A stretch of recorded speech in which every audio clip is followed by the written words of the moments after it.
So we left off having just met Mateo, and he has sent us on our way back to the town. We have our shipment of sky steel and our two banditos with us. Totally forgot what I named him. Something ridiculous, I'm sure. Well, that definitely was an odd experience, but we need to return this steel before it gets any darker. So, if you could lift with your legs this time, I could see the strain on your back. And I encourage the thieves to start moving.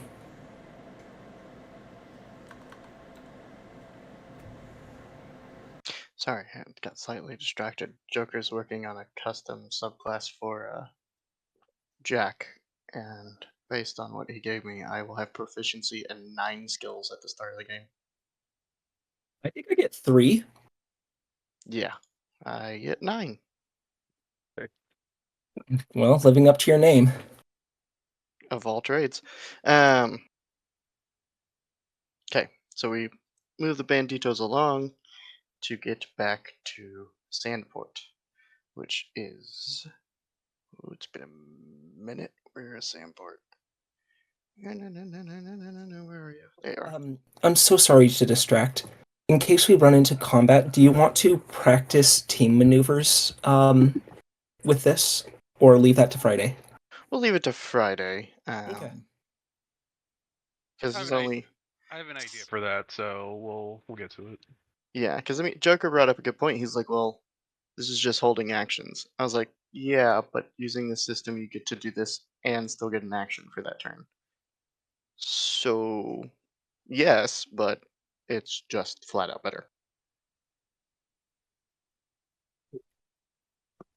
And then he's like, what are the limitations of the system? I was like, I'm going to need you to sit your DM ass down because I already know where you're going with this. And no. Anyways, back to Sandport. Are we going. Are we dealing with the banditos first? Are we dropping off the sky steel with red? Or what are we doing? Um, Uh, Probably drop off the Sky Still first and tell Red about the situation. Especially since he was the one who was concerned about it, so being able to give him direct information and give him the choice of what to do with the survivors will probably be best situation. Okay. Do you guys agree? well, sounds a lot less than what I was gonna do. I was just gonna make him drop it off and then just haul him to jail. But if you want him to have the final word, fine, all It, by me. it it is his product, and he did hire us. If we need to accomplish fully, then he has to have final say in everything, as per usual laws of contract work.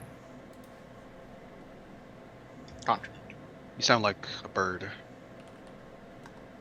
Glad we both went to the same place with that. Anywho, we go do that. Okay. So you push him in the door. Ding, ding, ding. It's the bell. Your familiar bald human spins around. Ah. So I see you found it, and brought friends. Unfortunately, I wouldn't call them friends. These men were part of bandits who unfortunately made the decision to try to rob the shipment. The people shipping it did not survive, but we made sure to take care of the ones that were there, and these two gave up and kindly agreed to move the product with us. Seeing that you hired us, we thought it would be best that you had the decision of what to do with them, that it was your product that was being pilfered. Right. Well, he'll kind of look at them both. It's quite simple. The A, you become helping hands around here, around the shop, doing the hard and heavy lifting and whatever other shit tasks I can come up with for you to do. While my friends here escort you to the barracks. Take your pick. He will roll. Okay. They just both kind of nod their heads. Right. Put the ingots over there. And stand against that wall until I'm ready to address you. Nod their heads and walk the product over. Right. Well, we had a deal, and I assumed that you could deliver. So, here you are. And he hands you your brimstone dagger that you requested.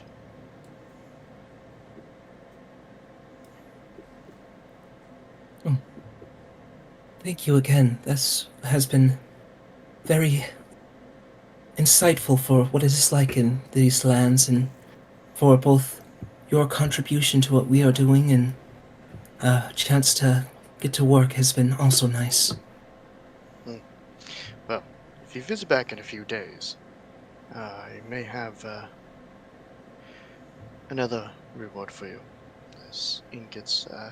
Do you know what Sky Steel can do? Why it is so expensive?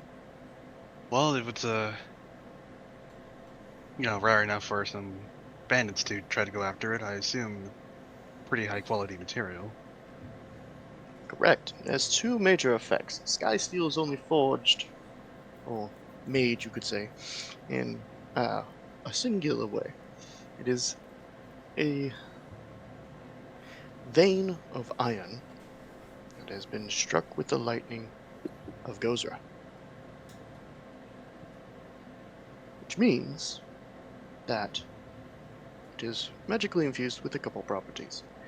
One, any armor made with it makes you naturally resistant to lightning,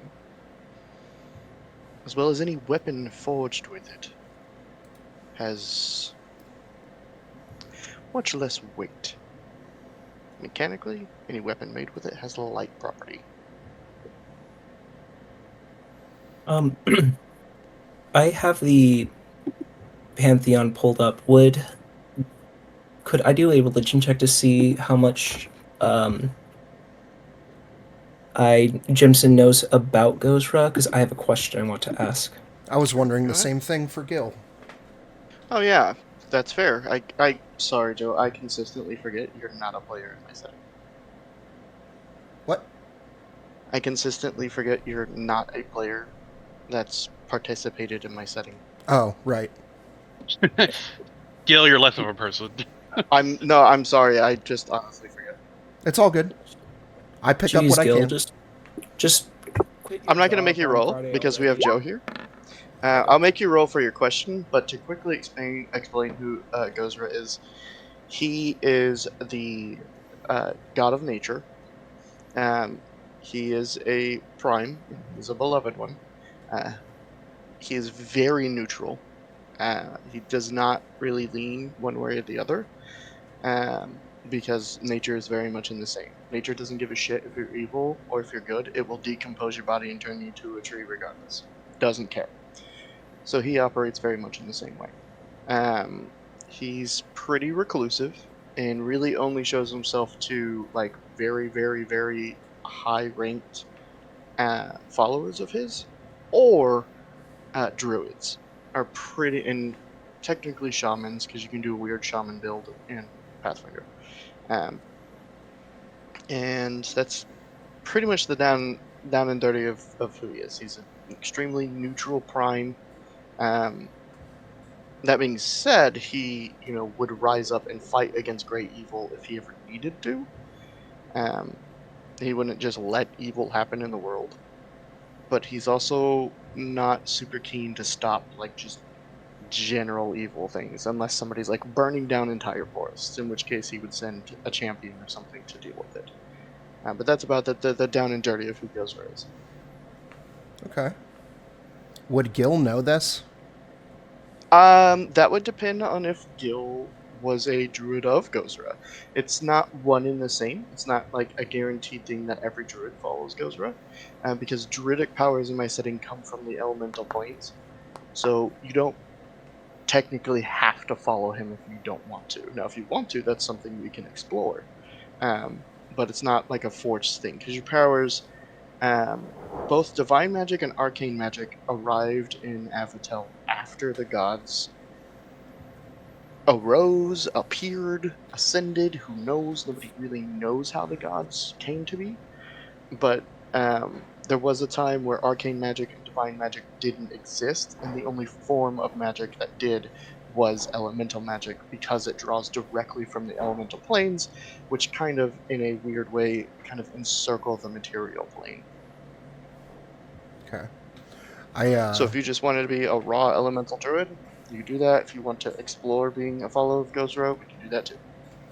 I feel like, given his like upbringing in the little secluded underwater city, and that there are no like lightning druids from, like storm druids down there.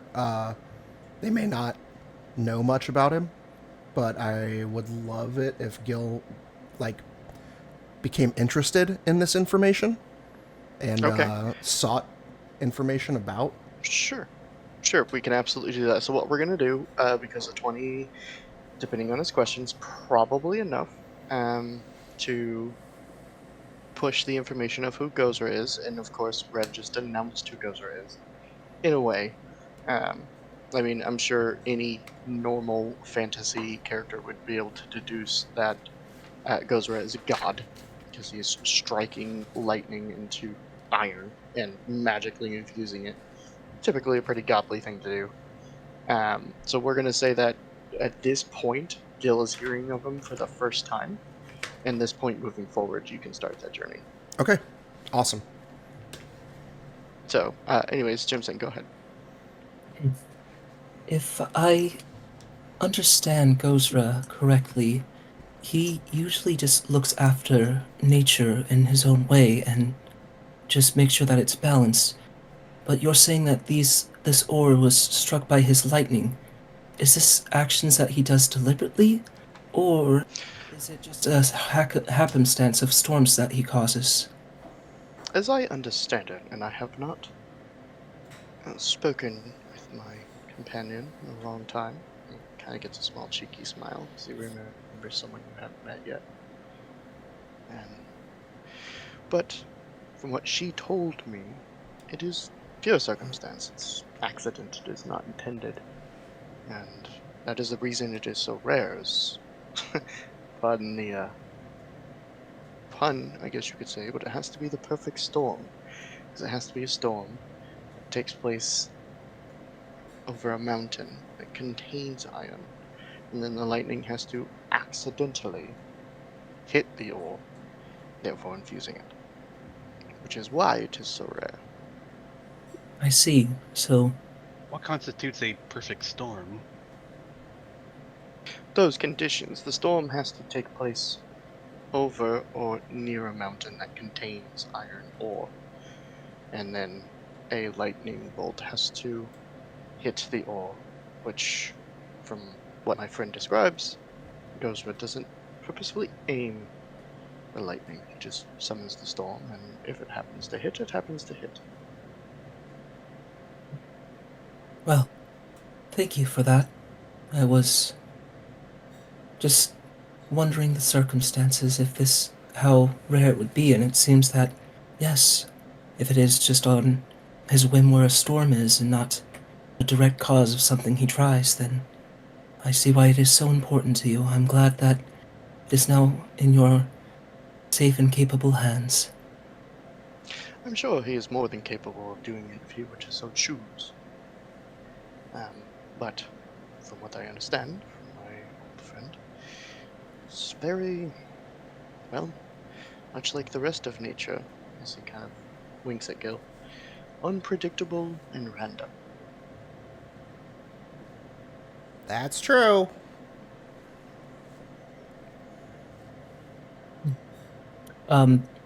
What time of day is it now? Is it late in the day? Or I would say you guys are probably closer to like mid-afternoon, because, I mean, you guys weren't that far away when we ended the session, but you had two bandits carrying Skysteel, which, granted, the individual ingots are not super heavy, but at this point, we'll just say a Deki, bored with the conversation with gods, because I don't know why, counts and realizes there were 30 ingots. So while they are individually lighter than iron. 30 ingots of any metal is still going to be heavy. 5 pounds isn't that bad. 5 times 30, that's quite a bit. That's quite a lot. So the bandits wouldn't have been able to move super fast unless you guys were like, you know, yeah, like slavers and like forcing them to go faster than they possibly could. Which I don't really think any of your characters came off that way, so I just kind of did the math that way. This one doesn't have the whip, don't worry. So I would say probably mid to late afternoon, moving towards evening. I'd say between 2 and 5. All right. Well, I would have to say, I never had anybody make anything for me, so I greatly appreciate it, and I'll give a bow to him. We broke a deal. You delivered. Now, what that does is actually quite interesting. The weapon itself will only deal minimal damage. It deals 1d4. But on a hit, it casts the cantrip Ignition.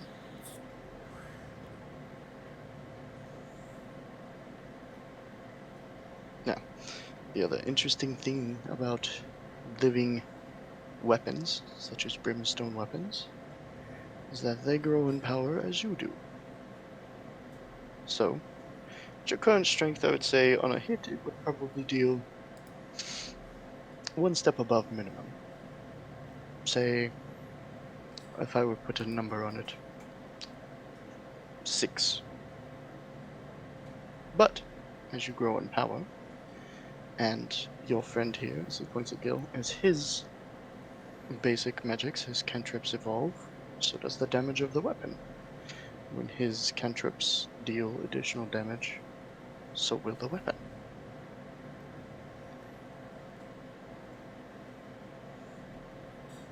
That's quite a lot more than I was expecting. Well, it's not often I get to work with brimstone. It was honestly just a joy to make the weapon, and as powerful as you think that is, one of those ingots goes for about 5,000 gold. And I have 30 of them, so trust me, it's a unfair deal in my favor. I should have asked more for more then. Oh, next time then. So, is there anything else I can help you with before I whip these two into shape? No, we'll definitely stop by to see what else you make. I really Get love me. your craftsmanship.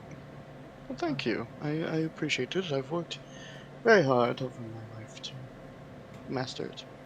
But, revisit in, say, 4 to 5 days' time, and I may have a small selection of Skysteel armaments for you to take as you please. Very well. I'll definitely give you a visit. Right. I have one question, if that is all right.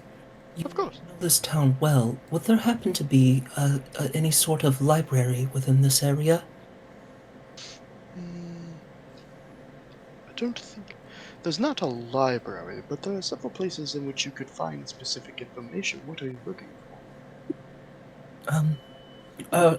Our friend here, has just recently come to the surface and seeks some knowledge, about both the surface and his own magics, if I may be so bold to say for you, Gil. I know you were mentioning something earlier, but I want to make sure I'm getting it correct. Yeah, that's accurate. I would love to do some research on what you landwalkers do around here. Your gods, your businesses, your society and ways. It's all pretty new to me, so yeah, books would help. The gods would be the All-Faith Temple. As for what we generally do, I don't think there would be much written information on that. It's probably just something you need to experience throughout your journey on Athmar. But as for your abilities, people of your kinds of magic typically do not exist within civilizations. The closest one that I know of It's a good friend of mine. But she's quite a ways away. Would I do a perception check to see how he feels about his kinds of magic just by the way he said that? Sure. Like, just his intention, whether it's thinking or if he has negative feelings towards that.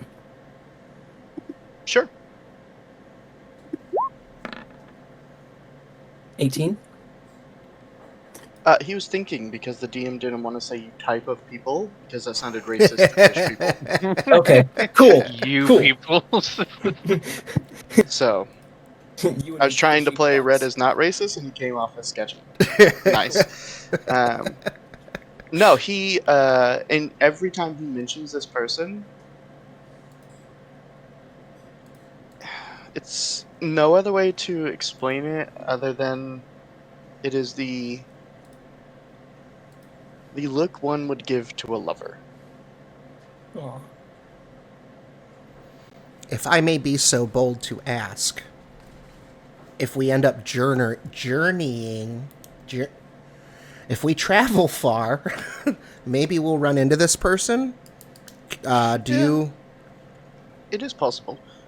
She lives down in Zulfarak, which you would not know, of course, having just come to the surface. It's actually super convenient. The hill's brand new because I have reasons to explain everything to you. Yeah. She would live in the jungles of Zulfarak, which is the country directly below the one in which you stand. You are currently in Lordaeron. And we are actually fairly close to the border of Zulfarak. So you would head into the jungles of Zulfarak and search out the city Akamet. I believe that her grove is somewhere near there. It's towards the northwestern tip. Probably 3 weeks journey to get there. She, of course. Well, we'll just say she cheats and she likes to visit. But, fortunately, do not possess the same abilities that she does. So, And your friend's name? my friend's name is Willow. Hello. Excellent. Thank you for that information. If we're ever in that area, I will be sure to look her up and send her your regards if that is okay with you. Well, that would be great, but unnecessary. But I appreciate the offer. Okay.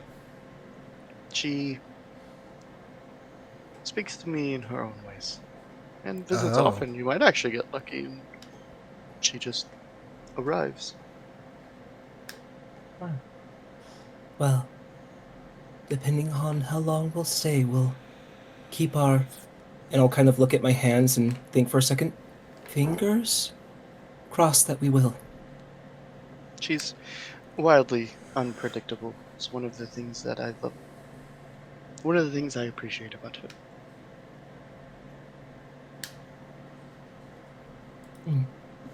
Well, if there's nothing else either of you need, I think we would be best to bid you farewell and let you take time to acclimate yourself with your new employees. I brought them Yes. their names. Their names are Abe and Drake. Are dunces. This is what I wrote. Fair. Well, don't worry. I'll whip them into shape, put them to work. And maybe by the time I'm done, they'll have learned their lesson.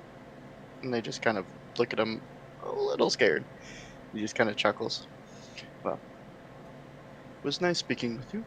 Thank you for performing this task for me, and I hope to see you in a few days.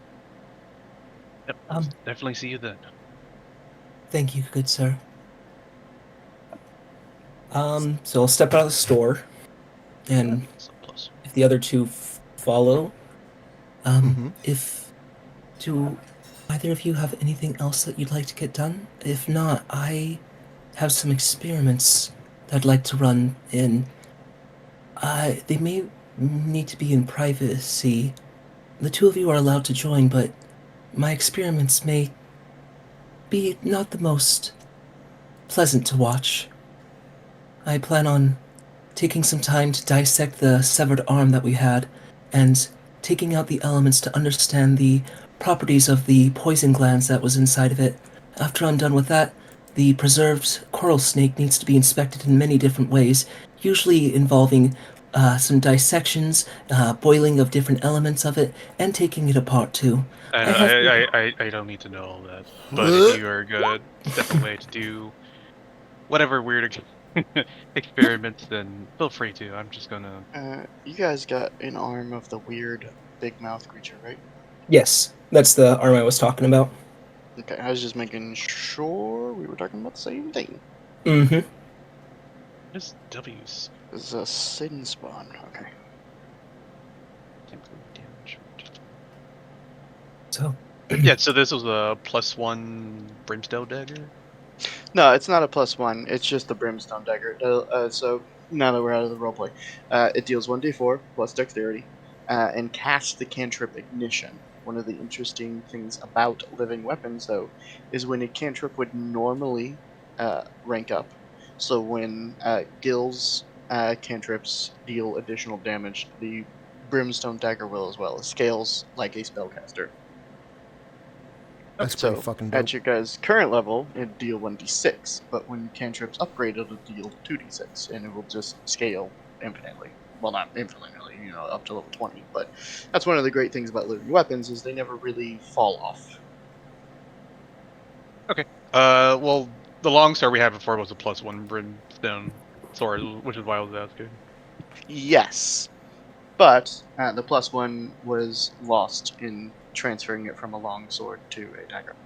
Okay, so then it's 1d4 plus dex, and then when I hit someone, it casts ignition and does everything ignition does. Ignition, Or is it, that separate roll? it's basically Pathfinder's version of Produce Flame. So it's just basically raw fire damage. Got it. So realistically, I'm dealing 1d4 plus dex plus 2d4 fire damage? The ignition should be d6s, D6s? Okay. but it would be 1d6 right now because cantrips have not upgraded. It's roughly the same levels as 5e, so at level 5, it'll become a 2d6. Okay, so 1d4, 1d6. So then why is it 2d4 on the ignition? They may have changed it in the remaster of the Jiggler. Here, I'll give you a link. The Legacy Edition is. Unless I'm Also looking at the wrong 2d4. place. Oh yeah, there's a legacy version too. Produce flame. Yeah, they both say 2d4. Oh, I'm sorry. Okay, my players that pick this up are usually spellcasters. When it's used as a ranged spell attack, it's d6s. Apologies. It is 2d4 when used as melee. Okay. No, when it's in melee, it's d6s. Yeah, it's the other way around.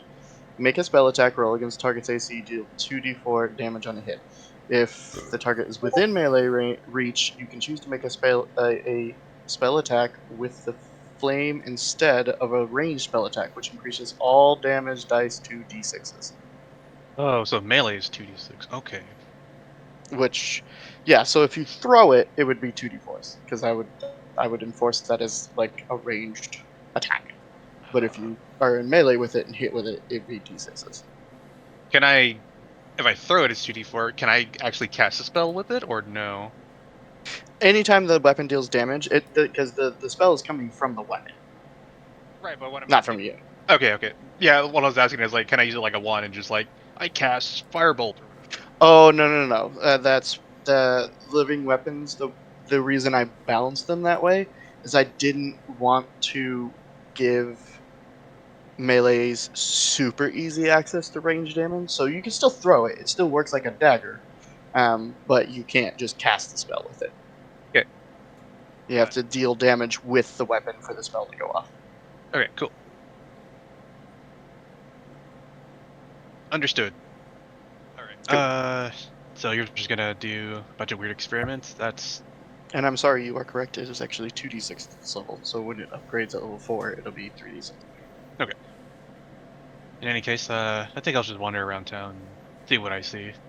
I haven't really got the chance to explore everything here, so I would like the chance to do so. I understand that.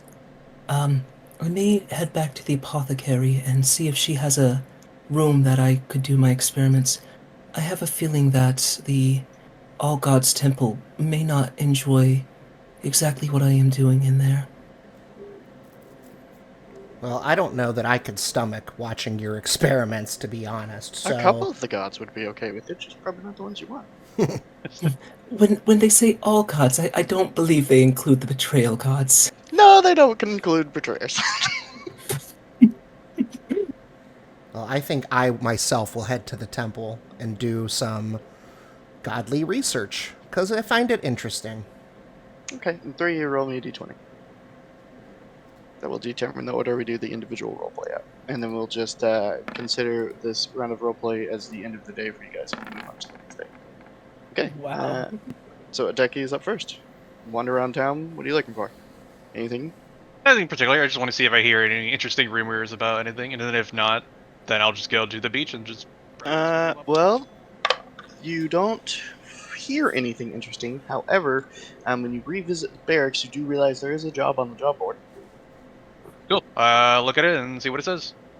There is a strange beast that has a tail like a snake, lion's mane, human's face, and wings that is terrorizing a local village.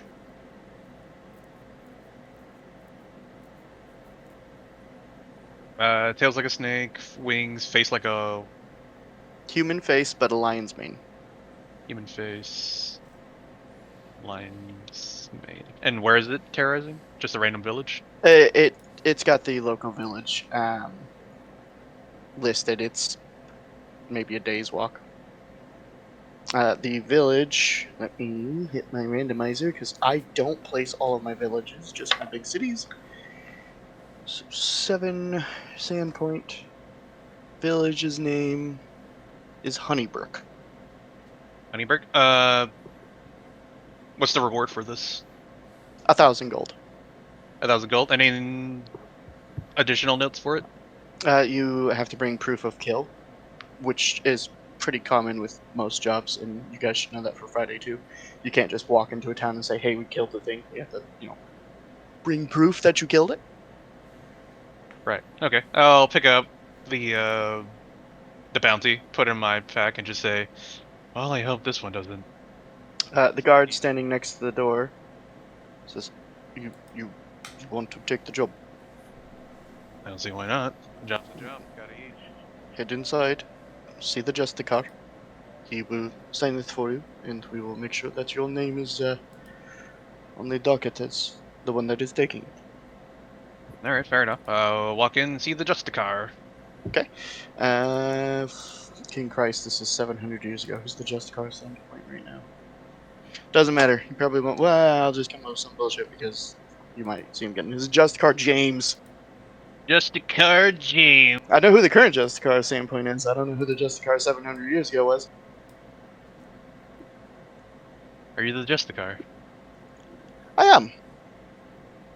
I'm here to get this job for this weird, well, beast. Ah, yes, the manticore. Are you sure you're up for it? Well, job's a job. Job is a job. Can I take your name first and last, please? Name's Adeki Yato. Perfect. How do you spell that? I-D-E-K-I Y-E-T-O. Perfect. Takeyato. Do you have any companions? 2 with me, a fishman and a leaf person. Do you have a group name? No, I don't know yet. Okay, I will just write for now, +2 companions, fish and plant person, which sounds kind of racist, so I'll change it to Atamaru and Aleshi, because he would be aware of what they are. Perfect. 1,000 gold on return, proof of kill, and maybe additional rewards that the village offers upon arrival. It is their prerogative to do so, but it is not enforced. So, bring me the proof of the kill, you get your gold. Is there anything else I know about this beast? I don't really Well, know anything about manticores. they're pretty nasty creatures. Avoid the tail. They have poison spines. But other than that, as long as you can keep it low to the ground or fight it somewhere where it can't use its ability to soar the skies, the fights should be fairly easy. But if it gets off the ground, it becomes much more difficult.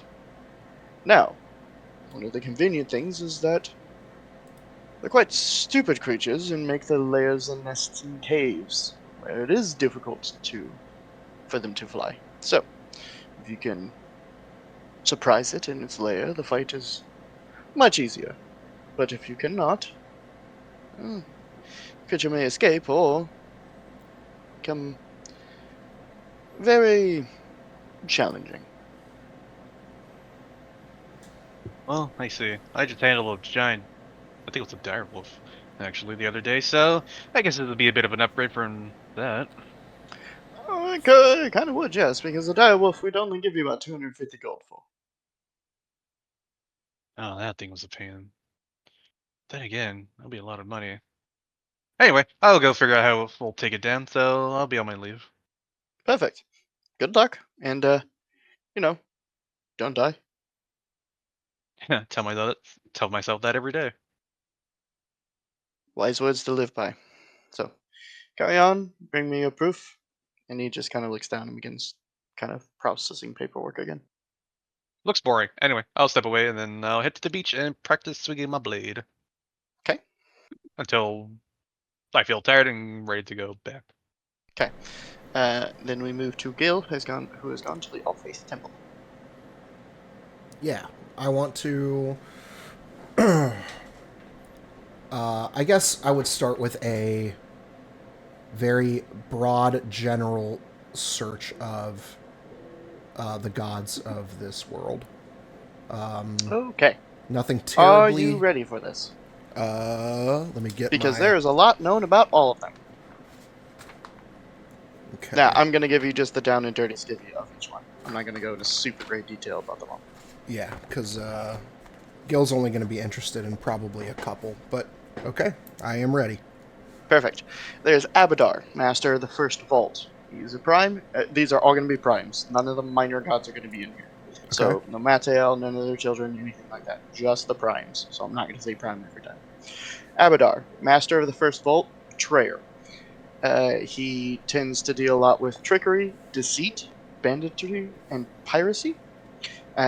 Some of his anthemas, which is things that a follower could do in their life that would be against what he goes for, would be following the rule of law and allowing due process to happen in a law-abiding court. Asmodeus, the King of Lies, Betrayer. He likes to heavily revolves around contracts. Enjoys tyrannical rule, torturing weaker beings, and showing subservience. Some of his anthemas are showing subservience to your betters, or breaking a contract, sharing power with the weak, or insulting him by showing mercy to your enemies. Ironically, while called the King of Lies, actually is the only betrayer that has never on record told a lie. His domains are confidence, duty, fire, trickery, and tyranny. There's Despa the Moonweaver. She is a beloved. She likes to aid travelers, explore new places, express yourself through art and song, and find what life has to offer. Her anthemas are causing fear or despair, casting nightmare or similar magics to corrupt dreams, and engaging in bigoted and or racist behavior. Her domains are dreams, luck, moon, the stars, traveling, and the void. Gorum the Ruiner is a betrayer. His anthemas are attaining victory in fair combat. Or no, I'm sorry, not his anthemas. What he likes is attaining victory in fair combat, pushing your limits, and always wearing armor in combat. He I got those backwards. I am so sorry. That's okay. Gorm the Runer, attain victory. Yeah, no, that's right. Attain victory in fair combat, push your limits, wear armor at all times. Killing prisoners or surrendering foes. So, hopefully that makes sense. What he doesn't like is preventing conflict through negotiation, not violence, and winning a battle through underhanded tactics or indirect magic. His domains are confidence, destruction, might, and zeal. Gozra, the wild god, is a beloved. Cherish, protect, and respect nature in all of its forms. His anthemas are bringing civilization to intrude on the wild, creating undead, or despoiling areas of natural beauty. Imode, the lawbearer, is a beloved. His edicts are to be temperate, to fight for justice and honor, and to hold valor in your heart. His anthemas are to abandon a companion in need, dishonor yourself, refuse a challenge from an equal, and Imode is the leader of the beloved. Asmodeus, I should have said this, is the leader of the betrayers, and they are brothers. Lamashtu, the mother of monsters, is a betrayer. What was the name again? I'm sorry. Lamashtu, Okay. Lamashtu. Her edicts is to bring power to outcasts and the downtrodden, indoctrinate others into Lamashtu's teachings, and make the beautiful monstrous. So basically, corrupting beauty. Her anthemas are to reveal the corruption and flaw in all things, attempt to change what makes you different, or provide aid or assistance to Lamashtu's direct enemies. There is Nethys, whose child we met. His child is Mateo. Nethys's edicts are to seek out magical power and to use it, and to appreciate the beauty in life. He is the all-seeing eye. Sorry, Nethys, the all-seeing eye. Seek out magical power, use it, and appreciate the beauty in life. His anthema is to pursue mundane paths over magical ones. So if you are a follower of Nethys, and you stopped using magic to become a fighter, he would just be like, yeah, no, that's gross, go away. And I'm sorry, Nethys is not a he. Nethys is a they. They do not have a companion. They do not have a spouse. Mateo was willed into existence rather than created by the normal hanky-panky. Mm-hmm. Pharasma, the Lady of Graves, is a beloved. Her edicts are to strive to understand ancient prophecies, to destroy undead, and to lay bodies to rest. Anthemas, of course, then being to create undead, desecrate a corpse, or to rob a tomb. Sarenrae, the Lightbringer, is a beloved. She directly wars with Lamashtu. So destroying the spawn of Lamashtu, protecting your allies, provide aid to the sick and wounded, and seek and allow redemption. Her anthemas are to create undead, lie, deny a repentant creature an opportunity for redemption, or fail to strike down evil. Sarenrae and Lamashtu are,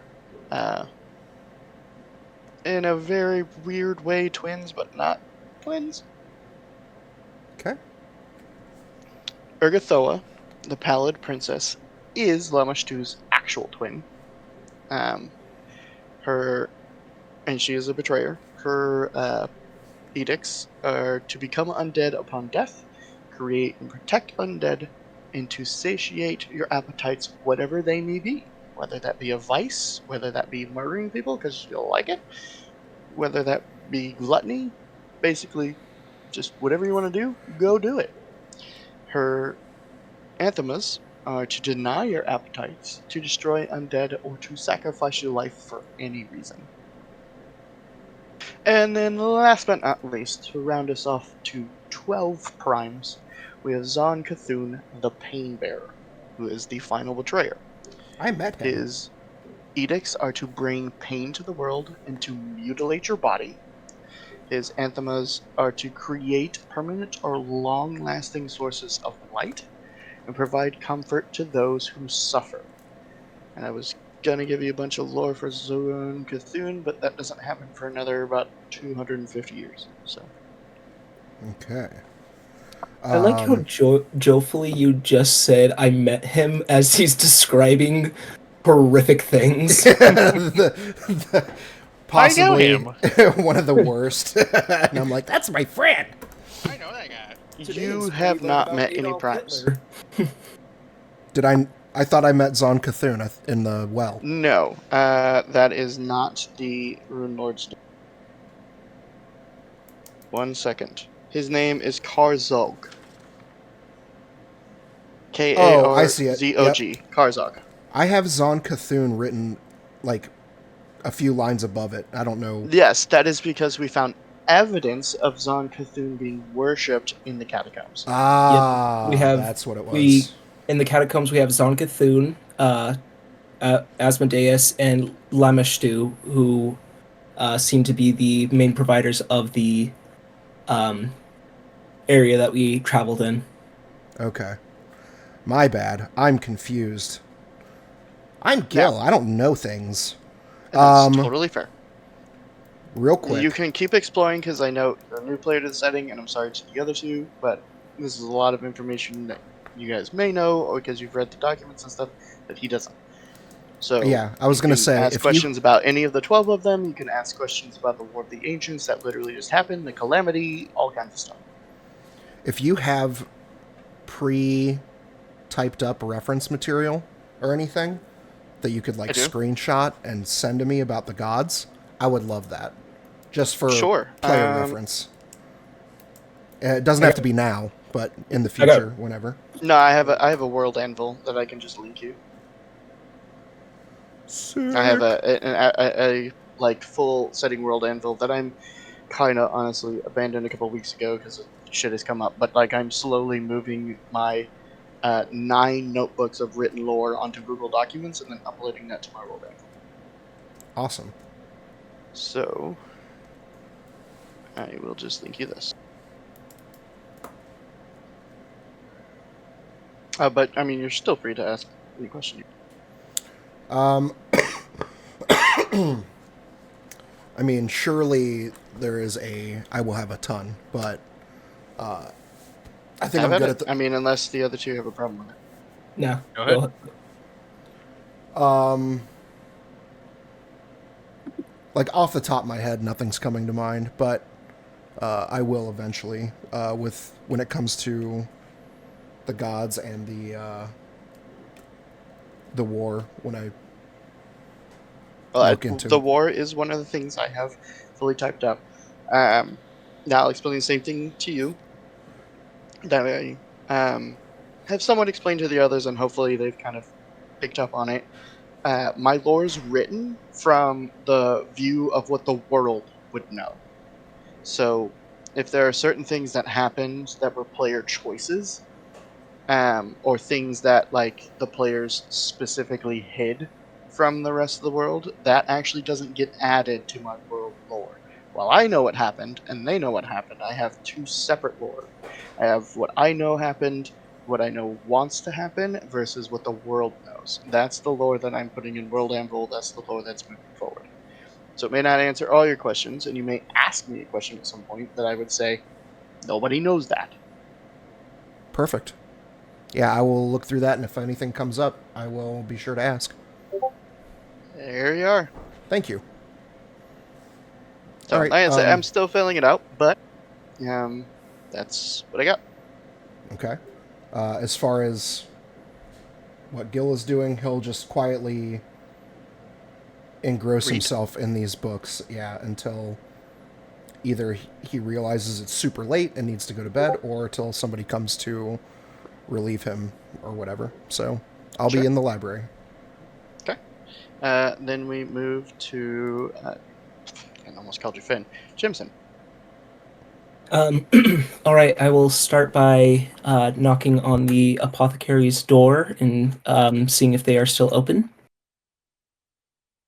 They are. They would be at this point. All right, and uh, hello again. It's me, Gil, the Leshy that you met earlier. Yes. Hi. Welcome. What can I help you with? Um, I have some downtime now after getting a job finished, and I was wondering if it would be all right if I conducted some experiments here on both this strange arm that I took from a beast that I had to deal with earlier, and also the coral snake. I am currently residing within the temple as we wait for a friend, and I don't believe that experiments of the nature that I'd like to pull would be quite accepted in that area. Perfectly fair. Well, you can rent my night or rent a room for the night. You will have to deal with my leshy companion because I don't leave the shop completely open, and of course, unfortunately, lock myself in my room because the world can be a dangerous place. But you're more than welcome to rent one of my rooms that comes with a small laboratory within it. Oh, I would absolutely love that. I only have a traveling laboratory myself and would not be able to pull off everything that I'd like to try as deliberately. May I ask how much it would cost to rent one of your rooms? Well, I only have two. I have one that is fully stocked with general supplies in which you could continue to perform your experiments, and then I have one that is more of a, well, it just comes with the basics, and but both have a somewhat comfortable bed. Ah, I see.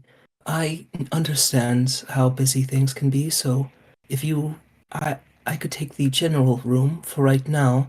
I understand that you'll have your own stuff to do, and if you need any of the grander things, Oh I would no not no no! Do interrupt. not worry about that. The greatest laboratory in my shop is contained within my own room. Ah, I see. That is very smart indeed. I sorry I did not think of that.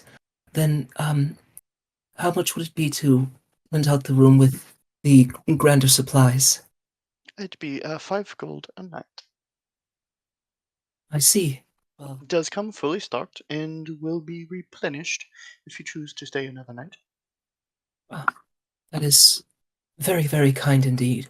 Uh, I know we will be waiting for our friend for quite some days.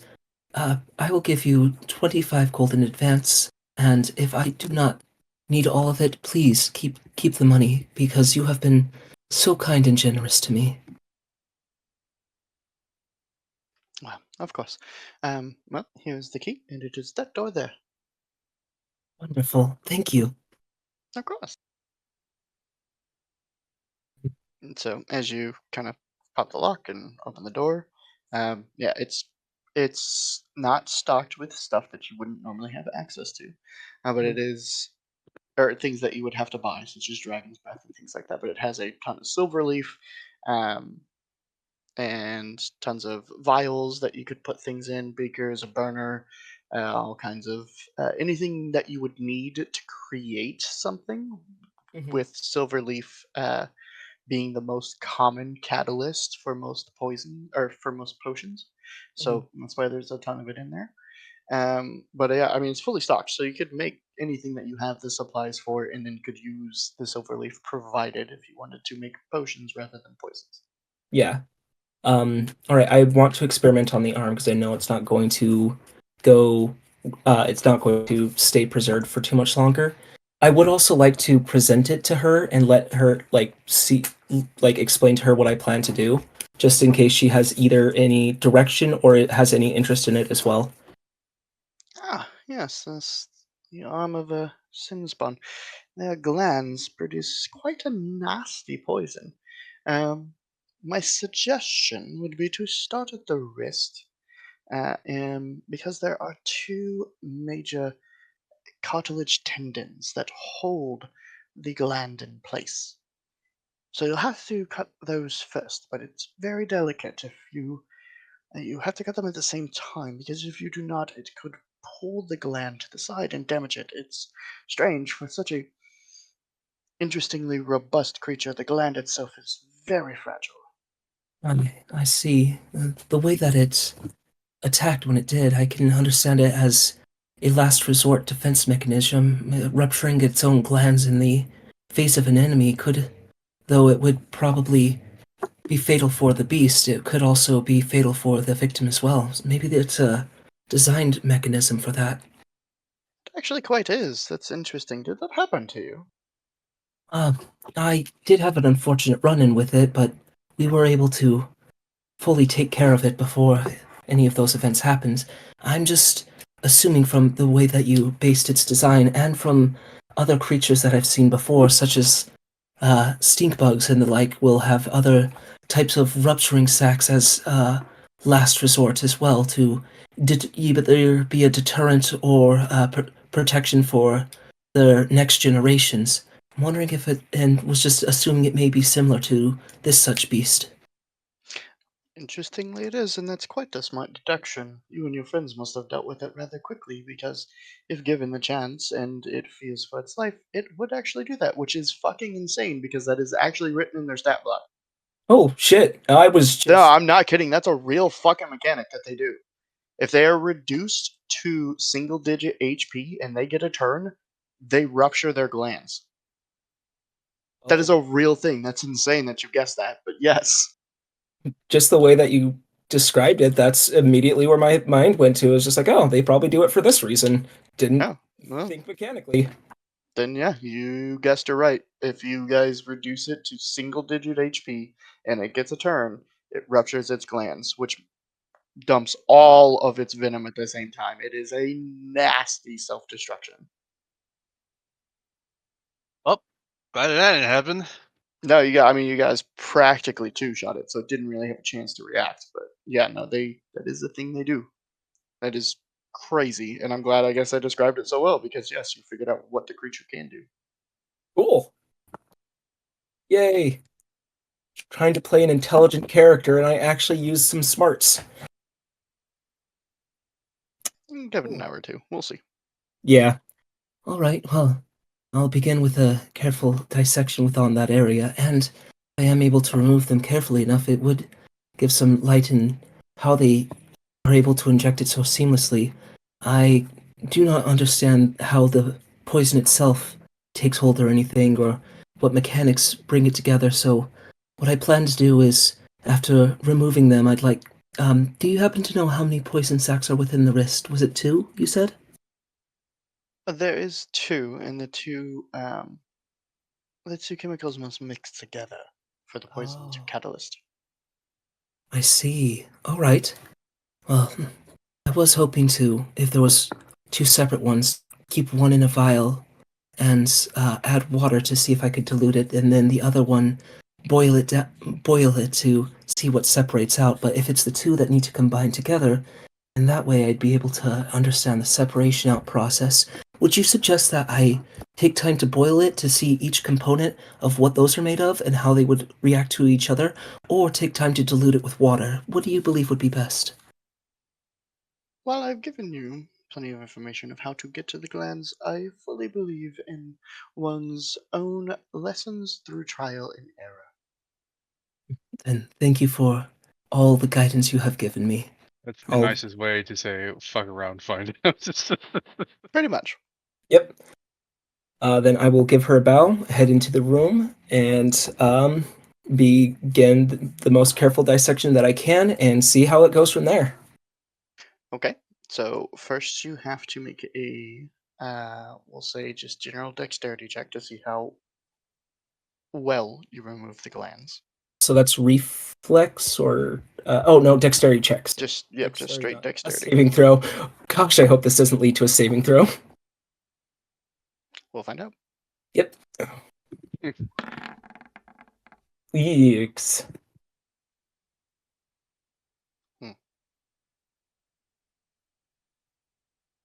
Anyway, I'm looking at these other classes, and I think Kobold sounds pretty cool.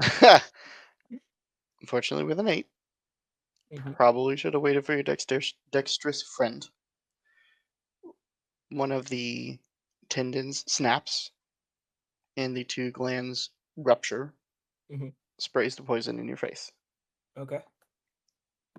Need you to make a con save. Okay. I do have poison resistance. Does this give me I'm aware. advantage? I just mechanically, does this give me advantage? Does this No, give me half advantage the and damage? disadvantage doesn't technically exist in Pathfinder. I bring it Mhm. in, but in this instance, it wouldn't. It would just give you half damage. Okay, cool. Wasn't sure if it was half damage or I just get the +1 to the saving throw. No, we're just gonna do half damage. And you said fortitude save? Oh, and +1. Yeah, you get the +1 and half damage, and yes, it is a fortitude save. Okay. 16, so 17. Okay. Well, luckily you probably won't immediately die, but I don't have enough physical dice for this roll. We just come back and just see your dead body, like, oh god!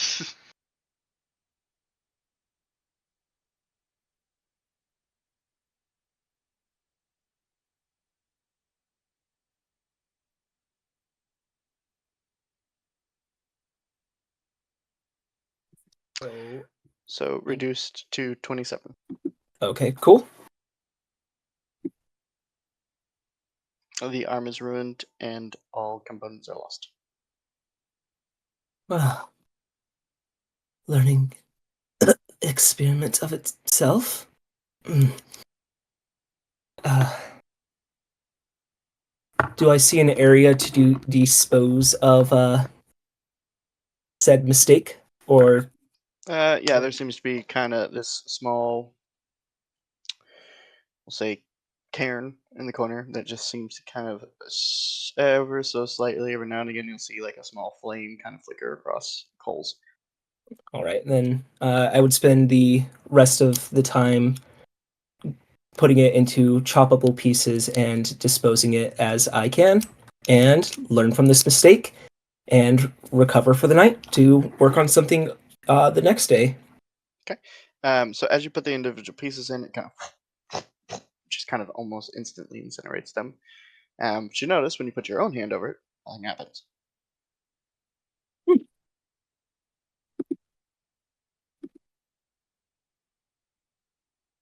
So at this point, I assume we all rest unless Gil has come up with a question. No, not at this time. Do we sleep in the same room, or like, how does it work? Well, the 2 of you still have Abdul's room to sleep in, and I almost called him Finnegan. Jimson bought his own room in the apothecary, which is in which he is staying. So Okay, then I'll go to Abdul's room and sack up there. okay, so we sleep. It is the next day. What do we want to do? Is that I a guess. long rest? It is indeed a long rest. Yes. Gil will, I mean, yeah. Now I'm doing it too. Jimson will go to the church, try to get there a bit early, and um, hoping I went to bed before them, spend an hour in the sun just basking while I wait for them to leave the temple. Okay. Photosynthesis. I I would step outside and see Jimson basking in the sun. He's like, huh. Morning, Jimson. Oh god, what happened to your face? Uh, I may have made a bit of a mistake the other day. The arm of the beast that we captured, I was trying to carefully remove its poison glands and made a slip up while severing one of the tendons. It contracted and fused the poisons together and launched them out at me. It was a very informational experiment, but some information you learn through pain, and this definitely was not the. It wasn't my most enjoyable night, but it was still an educational one. You look like a cabbage that's been thrown in mud. Ah, I understand the reference quite well. I was looking at a cabbage the day that we all were attacked and ended up dropping that in the mud. Thankfully, give this about 2 days, and what is here will wilt off and new foliage will bloom. You say so. I'll just kind of wince at him. Anyway, actually, I came to speak about something. Well, I guess I should have gotten your permission first, but I didn't really think about it.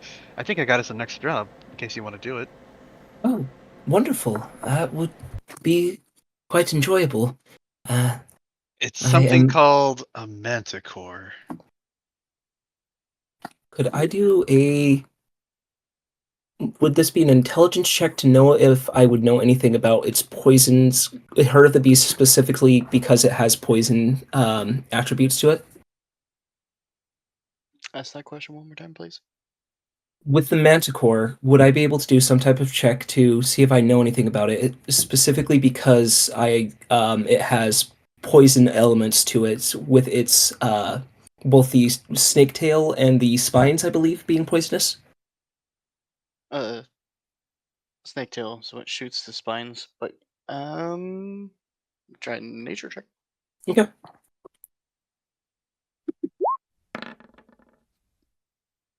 That went all over the fucking place. 17.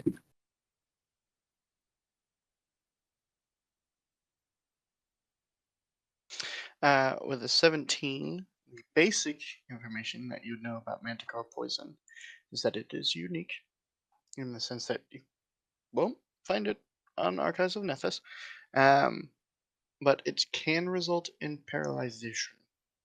Hmm. Wow. Dear, if this is the beast that I understand, it would have to be very careful and definitely avoid the tail area. It's able to shoot a very specific type of poison that, if takes hold, is able to paralyze a creature for a set amount of time if they're not able to overcome it, which can be very difficult for the body, especially if you've never encountered it before. The freezing up of muscles is a learned trait over time that can be reflexed and Hideki's understood. gonna slowly turn his head to the left I'll be right back, guys. as he loses interest.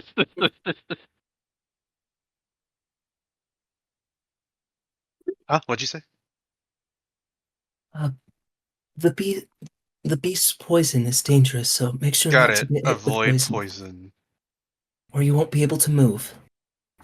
Got it. Don't get hit. Anyway, I You think use friends in quotation mark as meat shield. Got it. Anyway, it can also apparently fly, and it's terrorizing some town that's about a day away. Oh dear, that is quite If alarming my indeed. guesstimation is correct, it's like 4 direwolves put into one. Hmm. Well, if it's only by itself rather than having multiple people, we may be able to surround the beast and track its movement. That would be able to help give us a bit of an advantage. The Justicar No, suggested we ambush it in its cave so that it's harder for it to fly, possibly while it's asleep. that is quite the clever plan. Unfortunately, I don't know much about the sleeping patterns of a beast quite like that. We can ask the people the town over, since they'll probably have more information about its habits and when it attacks. Though Gil does not know much of the land, I wonder if his kind has ever talked of those creatures before. We may be able to ask once he joins us outside. Do you happen to know where he is? I think he was reading somewhere last time I spoke to him. He's actually, did Go come back to the room? No, you haven't seen him since yesterday. Oh, he's somewhere reading. I Hmm. don't remember. Shall we take a look inside of the temple and make sure our friend is all right?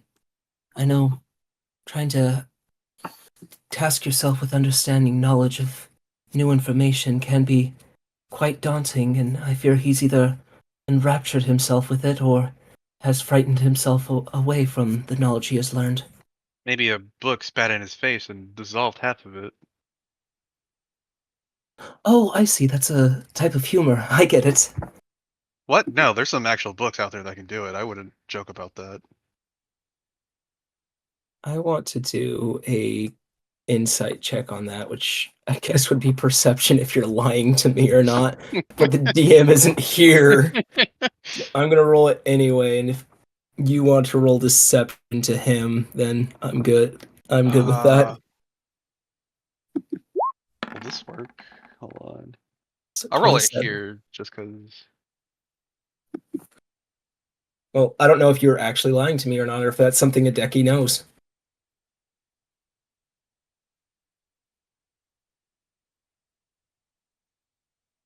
And we do a GM roll from I did do a GM. I didn't know if I could do it from the sheet, but I did it on with the Oh, FX okay. roller.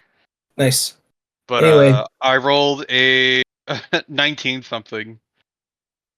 I was fucking with you. Okay.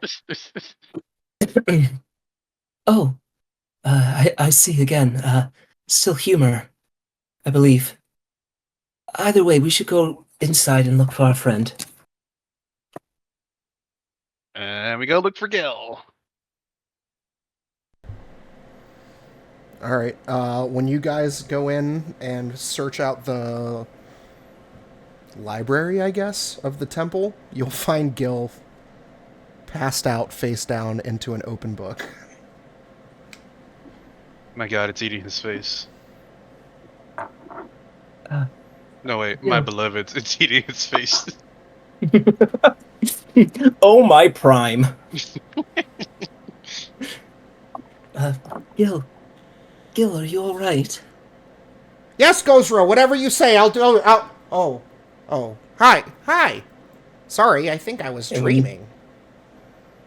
Oh, I'm glad that you were able to get some rest. It doesn't look like you were in the most comfortable of positions. Were you able to ascertain the knowledge that you were looking for? And he'll wipe the drool from his mouth and just kind of like rub the sleep from his eyes and look to you and say, there are like so many gods for these landwalkers. It's crazy. But yes, I did get... Oh, no. No, I was testing something, so... Sorry. I was able to learn quite a bit about many of the beloved primes. The bad guys too, but you know, I paid more attention to the good ones, and this Gozra is a really interesting character. I'm gonna have to do some more research on him individually, but it seems like something I could get into. If I understand him correctly, and many of the Leshy like to follow Gosra for many obvious reasons with his connection to nature, is a path that you walk within nature, whatever it may be, is the best way to understand him both in yourself and in the outer world. So I believe if you follow the path that you are doing, it'll help lead you to a great connection that you may not even find within all the knowledge in the world. Keep up the work that you believe in is right, and I hope that you find what you need. Well, thank you very much. It's very kind of you. And as I'm saying that, a piece of my face just kind of like peels off slightly. Oh, your face fell off right there. It happens. Does it? No, it doesn't. That doesn't happen to people. Am I people? I would assume so, yes. Huh. I never really considered myself as that. I still consider myself just as Leshy. But I guess if I'm out within humanoid culture, I would consider myself as people. I By made the a way, mistake. Jimson, are you like a lady Leshy or a guy Leshy? I'm not really sure how your people work.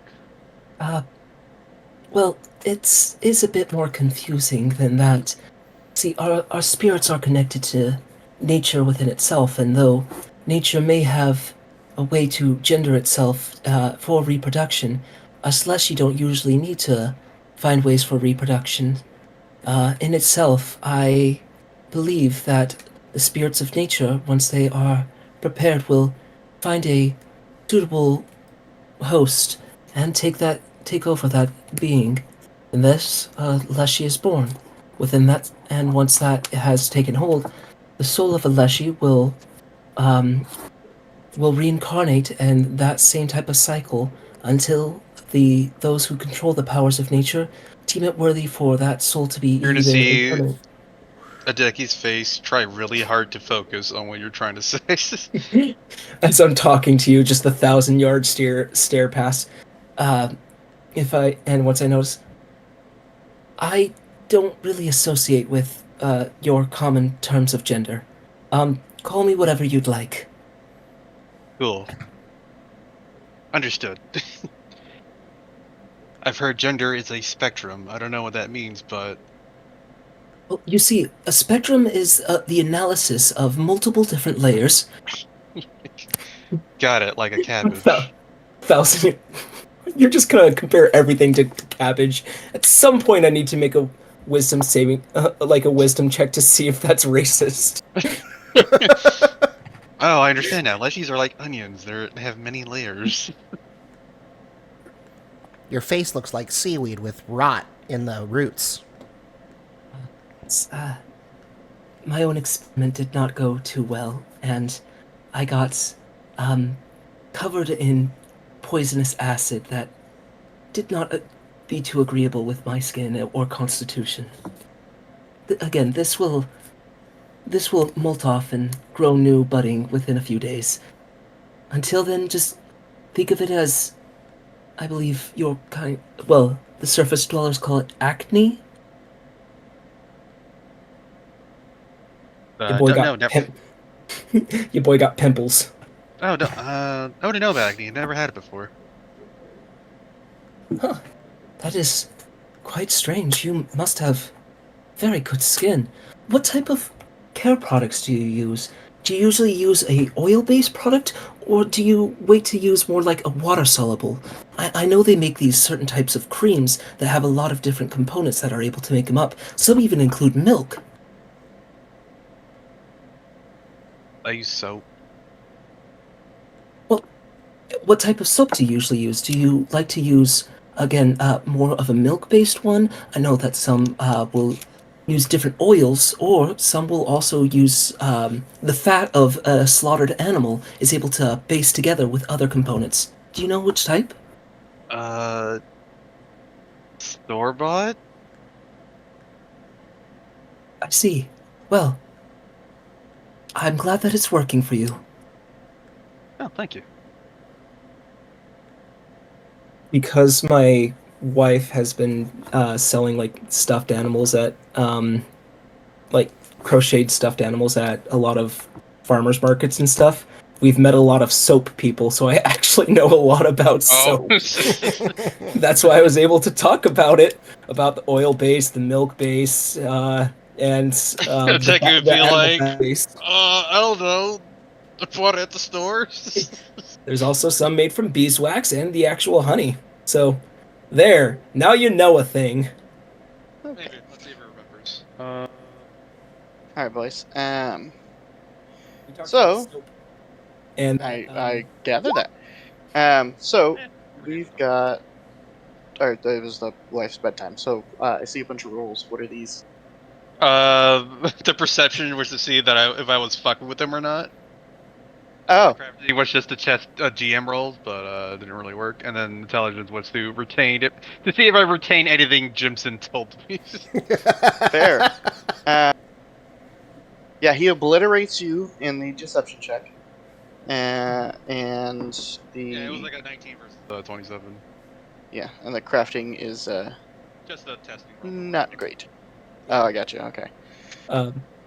and he told I told him about the arm exploding in my face. He was like, "Oh, we better go look for Gil because sometimes books can do that too." So I was trying to figure out if he was lying to me or not about some books are cursed. I don't to think he's explode ever in heard of a people's book that faces. could ever do that, but yeah, that sounds like something dangerous would happen. Not that my other character would know. Anywho, let's. Hey Jill, we want to go fight a manticore? Oh, a manticore. Those are scary. Yeah, Should apparently I they can. I should I have roll? expected of what is a manticore. Well, see, this is where it gets tricky, and this is where I kind of got to ask you, I guess, because I have what is it? Survey wildlife and survival proficiency, whatever it's called. Beyond that, expertise. Should I roll to see if I know what a manticore is? Right, but you're straight from the surface. I just got Yeah. from the surface. I will give you Like, advantage, but even if you pass it, it'll be limited okay. information. It'll be like stories that you've heard. Yeah, that's what I would figure is that they have like information on creatures from the surface, but as far as like how the society works and stuff like that, they don't know much about. But like a bestiary or Wives? something they might have. Correct. All right, what am I rolling? You could roll nature with advantage. Nature. Wives' Oh, tales I- of why not to go on the land.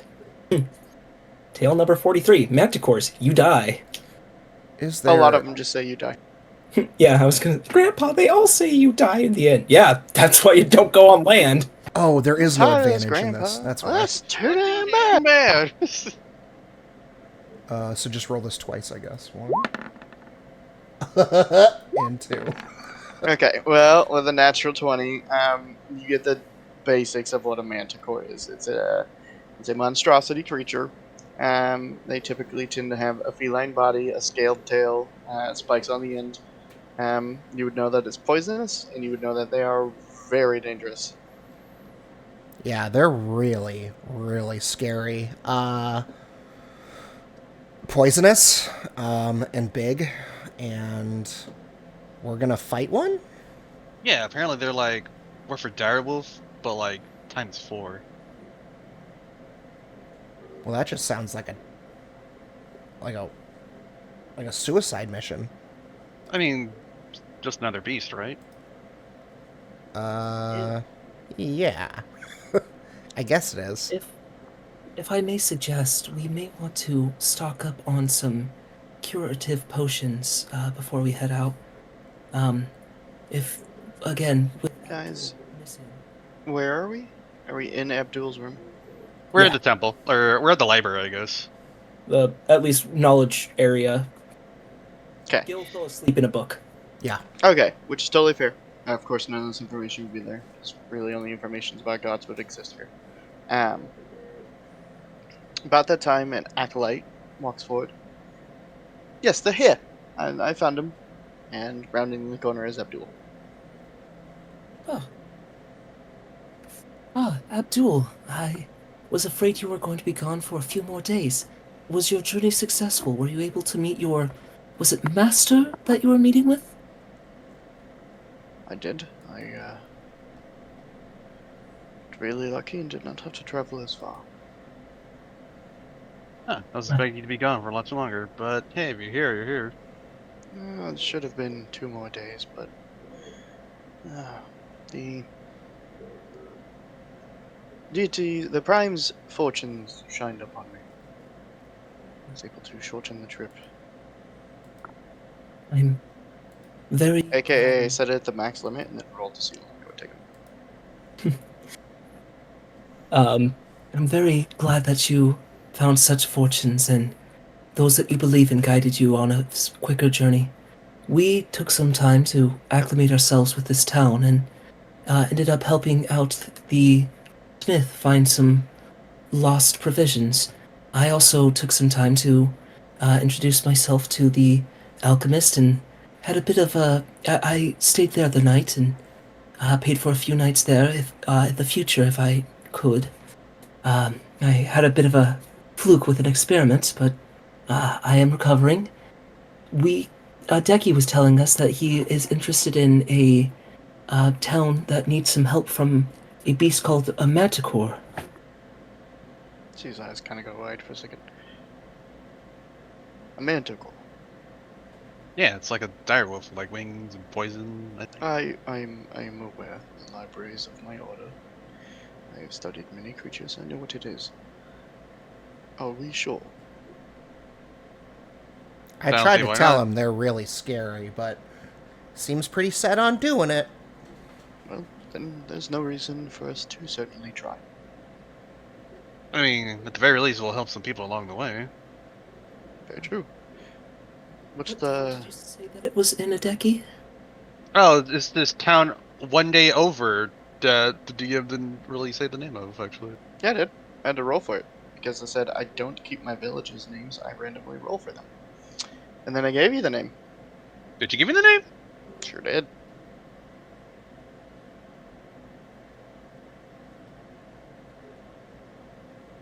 Well, I guess I didn't hear it. Honeybrook. Oh, Honeybrook. Okay. Yeah, I totally did not hear that. It's all good. Yeah, it's a town over called Honeybrook. Apparently they're being attacked by a manticore and need some help getting rid of it.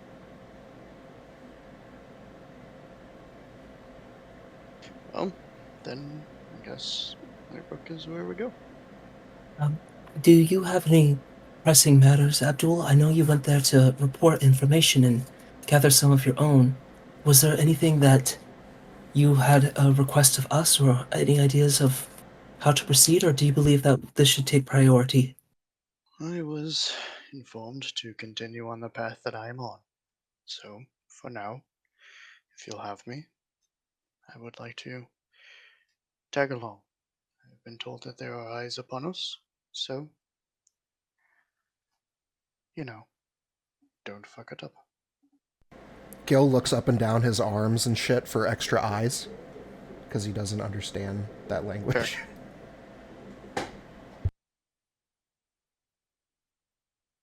Gil's very wise, right? But not smart. Yeah. I have -1 intelligence and +6 whiz. Oh my god, I have -1 intelligence plus 2 whiz.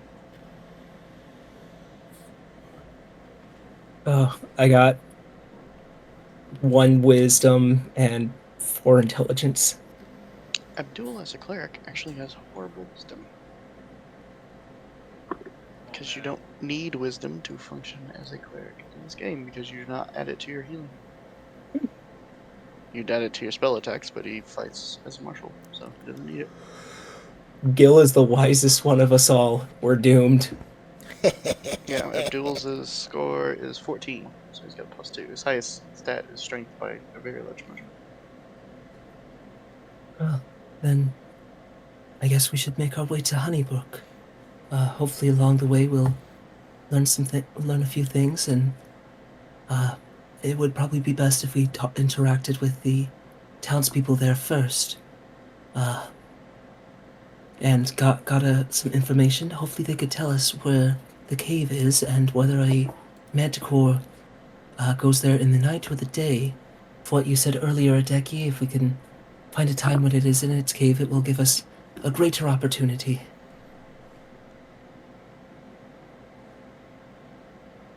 Sounds like a plan. So, should we head to the apothecary to get supplies? With Abdul here, he's able to help us out, but if we do need supplies, we were lucky enough, Abdul, to come into some money and some friendship while you were gone. Was there any supplies or anything that you believe that we need? I'd suggest potions of... What became Ty there for a second. Suggest potions of restoration, but, you know, outside of that, I think we're alright. All right, let's stop by the apothecary. See if she is happening to carry any potions of restoration, and we can be on our way. Well, then, off we go. To the apothecary! Screen spins. We arrive.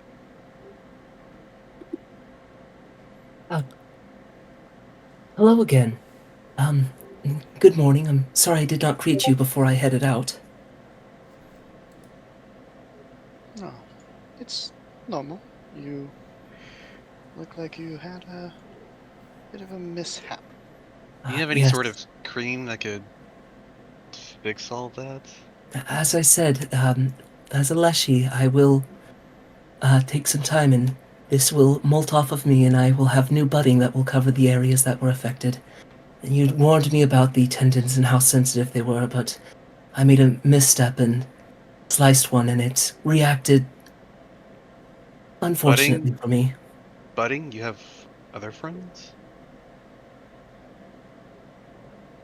As a plant, what I could, and as I get started to tell you, you immediately start the 1,000 yard stare, just ignoring me. I could see it at this point, and just shake my head. We're about to face a beast that has some gnarly poisons, and we were wondering if you had, Abdul, was it restoration potions?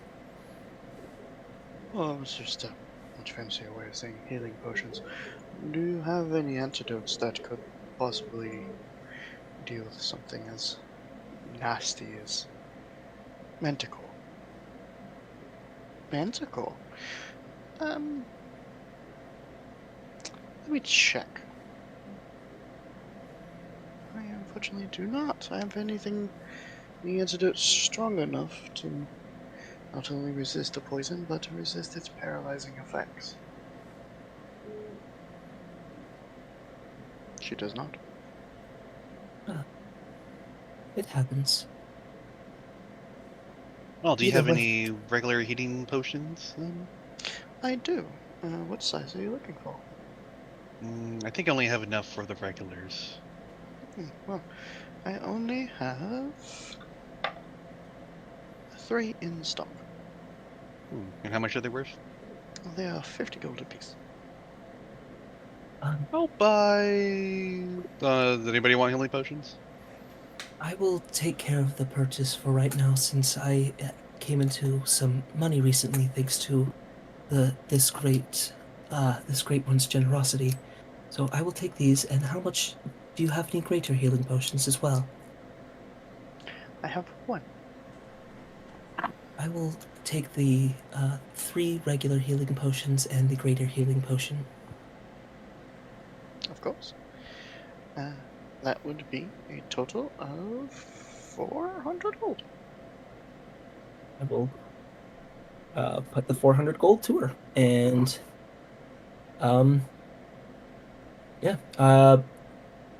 give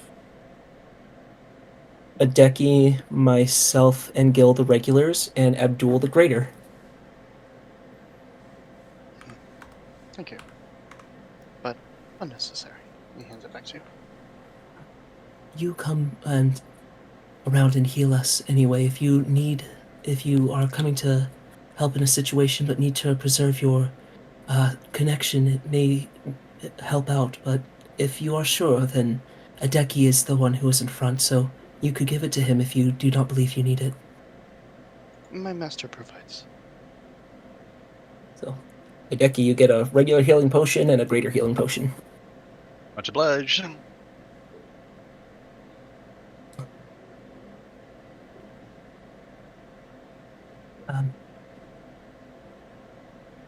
Question for you, if that is all right.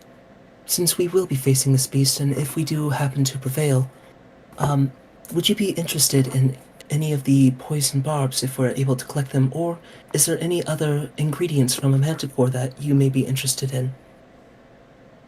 Just the bobs. The bill. Just the bobs. Thank you very much for your time and all the knowledge you have been willing to share. Of course.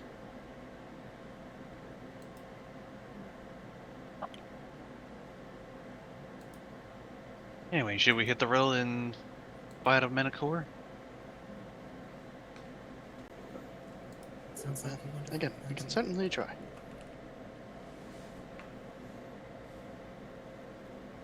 So, we take the day's walk to get to Honeybrook. Mm-hmm. Alright. Here, roll some stuff up. Oh. Oh. We encountered 2 manticores on our walk over there. That's like 8 dire wolves. I always make my encounter rolls at advantage and I roll 18 out of 20. Oh no.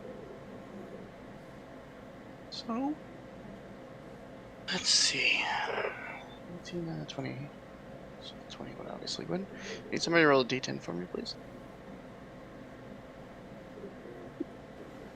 want to three it? Oh, I was trying to do it. Good job. Perfect. A 6. Okay. Roll a d4.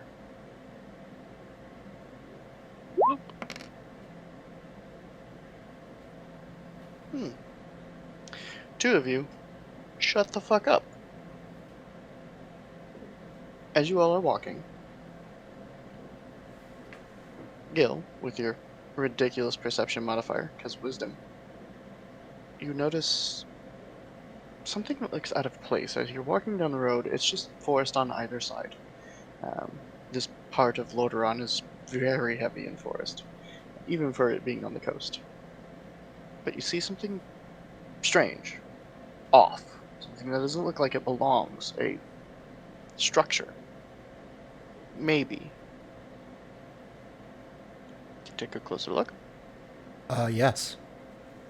As you stop and kind of stare at it, you realize it is a statue. And then there is another, and another, and another. And there's about 6 of them standing in a circle. In the center of the statues is a... You know what a cairn is? Like a rock pile? Yes. And on top of the cairn is a stone bowl. They are sitting on a round stone platform that is raised about a foot.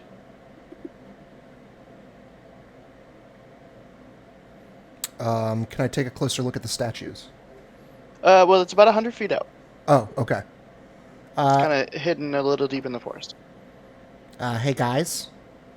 I couldn't help but notice that there's like a ring of statues over there. Should we check that out? It seems really kind of out of place. Maybe there's something there? Why? Ancient buildings like this are usually far tucked away. Being able to run into something like this is very interesting. Should we check it out? I would be inclined to do so if everyone else is all right with that. I don't mind, but I don't know what we can learn out of this. But if you guys are so inclined, we can go take a look. And how close did you say we are? Like 100 yards or About something? 100-ish feet. Okay. As we get closer, can I make a survey wildlife check to see if there's any creatures inhabiting the general area? Well, as you get closer, you notice that this statue, the area that radiates, or like is directly encircling it, goes out about 20 feet. Is not necessarily devoid of life, but almost damaged. Like this thing was dropped here. And again, it's about 10 foot, maybe 15 foot wide circle. And now that you're closer, you see it's 6 statues. They're in a large robe with their hands in a prayer position looking down. And as you get even closer, there's script written around the base of the statue, like around the base of the platform. There's no roof or anything, it's just a platform with 6 statues on it, the cairn and the bowl. Okay. Is the language readable if I know Common, Thalassic, or Wild Song? It is not. Oh, can anybody read what that says? Let me have a look. I've learned many languages over my lifetimes that I've been able to retain. I can read Fey, Draconic, Goblin, Elven, Orcish, and Common. Okay. You recognize it to be Elvish script. And it says... Say again? No, I can read it too. Okay. It simply says, take the challenge, receive the bounty. Take the challenge and receive the bounty. Huh. I cast Detect Magic. You are almost immediately blinded by how Oh. much magic radiates off of this thing. It is bright white. It is so much that it overwhelms your senses, and you can't even tell what type of magic it is. Like being sprayed in the face by like a skunk. Gil just kind of stumbles back in bewilderment, closes his eyes, tries to shake himself back to normal. Simpson's not that ugly. You don't have to overreact. Ugh. Well, while that may not necessarily be true in this case, that's not what my reaction was to. There is so much crazy magic coming off of this thing, you guys. Oh my goodness. I can't even discern what it is. Was I being insulted by both of you or just Hideki? I know Hideki's likes to disarm conversations with humor, but I don't know how Gil feels about me now. You look very I ugly love- right now. I love this dynamic of the super wise one that's ultra dumb, the super smart one that's not wise and can't tell anything, and the smart ass. I mean, that's how I play, like, -1 + 2 wisdom. But are you all right? I know permanent damage to the eyes like that can result in, well, permanent damage. I would suggest taking some time and running your eyes through some water. Usually, brightness of magic can be dulled in that way, but it can be dangerous. Yes, well, it did hurt quite a bit, and I suppose the only saving grace is that I can't clearly see your malformed face. Oh, I see. Gil, I think he looks perfectly fine. were you there when we explained that I have like stuff like Yep. hanging off of me? Okay. Yep, just Abdul's, he's a monk, basically, Yeah. so. You've hung out with leopards, and with you being a tiger, maybe I shouldn't say that. The cat folk race is very widely, and their coats are based on their parents, not their actual individual race. Yeah, but I was talking about like the leprosy as a disease. Oh, Versus... lepers. I heard leopard. Yeah. So. Which also made sense, because he's a cat folk. Yep, that's why I said that. Anyway, I know that was quite shocking to you, but it was good to learn the magnitude of power here. What do you believe, Gil? Do you think this is something that you want to pursue? What does that script say again? Something about a bounty? Take a challenge, get some bounty. I mean, we're hunting a bounty now. Maybe it'll help for that. Its exact wording is, take the challenge, receive the bounty. I mean, I don't see what's wrong. We just took a bounty earlier for a manticore. How is this any different? Can I inspect the bowl on the cairn? You step on the platform? Ooh. No? The platform's too about a far foot away? tall, and so as short as Athmar typically are, it'd be fairly difficult for you to see anything but kind of like its underside. It's very Okay. because the cairn stands about an additional 3 to 4 feet, and then the bowl sits on top. Okay. Well, the last time I got on or into something like magical, I got try to traumatize this player. Session 2. I got teleported far away, and now I owe some bad guy a favor. So, I don't want to walk on that platform. I'm scared. I don't see where he's scared of. There's just nothing around. Can I do a perception check to see what's around us? Sure, absolutely. Where's my perception? Oh, it's over here. That one.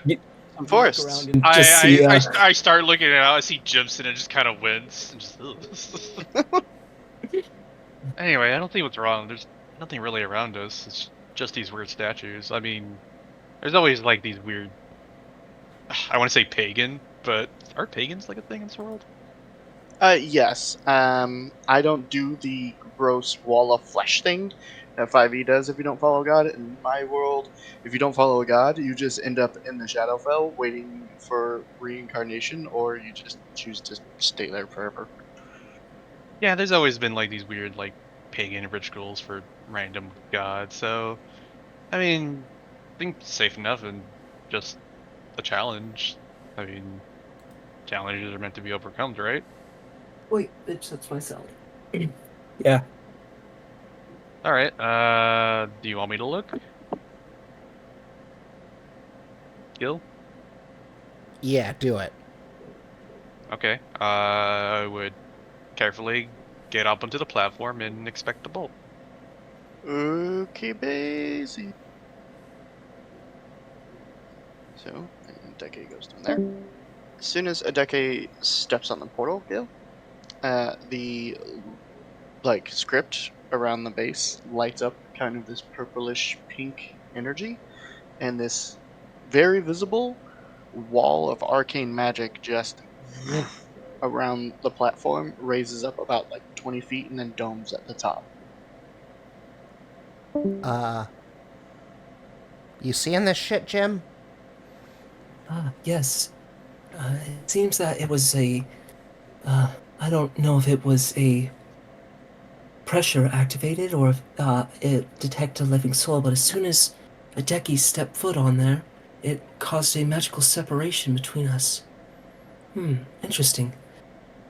Unfortunately, I don't believe that we're able to say or hear anything because he is not reacting to what we are saying. He seems almost stunned looking at the statues. I don't know if we have any control of what is going on. If things look dire, we'll do what we can, but until he says anything, let's observe and hope the best for our friend. Yeah, I just hope he doesn't die in there, that's all. That would be quite a unfortunate circumstance.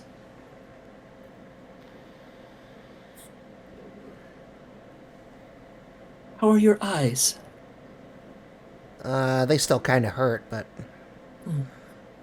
I'll be okay. Well, let me take some time and get some water and see if that mixture of that running that through your eyes will help out. Now, do you prefer salt water coming from the ocean, or will fresh water be better for this?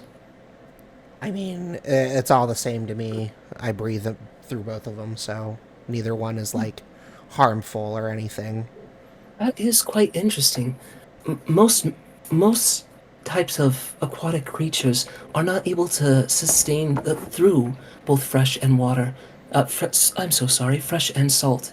If I understand it correctly, their biological components inside are only able to filter in through certain parts or take in proper type of nutrients. So if you take a freshwater fish and put it into salt water, the salt will actually attack the system and cause it a lot of distress, while saltwater fish going into a freshwater will not able to take in all of the necessary nutrients that it usually does, and unfortunately pass as well. But your species has able to come up with a type of mechanic that's able to adapt to both situations. Do you know how that works? Kind of. Like, I wasn't a great student in school, so a lot of that stuff just kind of, like, came and went. But if I recall, we have a specialized set of gills that we evolved to have, and it actually will filter out salt and any pollutants or small physical fragments that we may breathe in when we are underwater. What happens to that stuff, I couldn't tell you. Maybe that's what fuels my noxious odor. I don't know. That is very, very interesting. And the idea that the what is diluted out from your gills going to a separate organ to create your noxious odor. Oh, sorry, I should not think of things like that. But with you starting out being able to dilute out the salt, does that mean your species originated from freshwater areas and then moved into saltwater areas when you founded Murica? I don't believe so. I believe we were always naturally. Going way back, I couldn't tell you. I don't honestly know. Too far beyond what I know from Merca. So, Interesting. that Well, may be the case. Again, not the greatest student. Things like history and science and all that stuff. It just never really stuck with me because there wasn't a great interest in it for me. I can understand that too. Many people have tried to teach this one a whole lot of different components throughout its cycles, and I did not retain things that I did not find interesting as well. So take heart in knowing about what you do and be excited for what you will learn. And thank you for indulging my questions. It's very interesting. And if I ever happen to run into a seaweed leshy, I hope I have your permission to ask those questions to it too and maybe learn a bit more about your kind through that way. Oh, I'm more than happy to help when I can, and I absolutely am 100% supportive of you furthering your knowledge in anything that you want. So, yeah, no, not a problem. Just you be you, and we'll love and accept you. Thank you.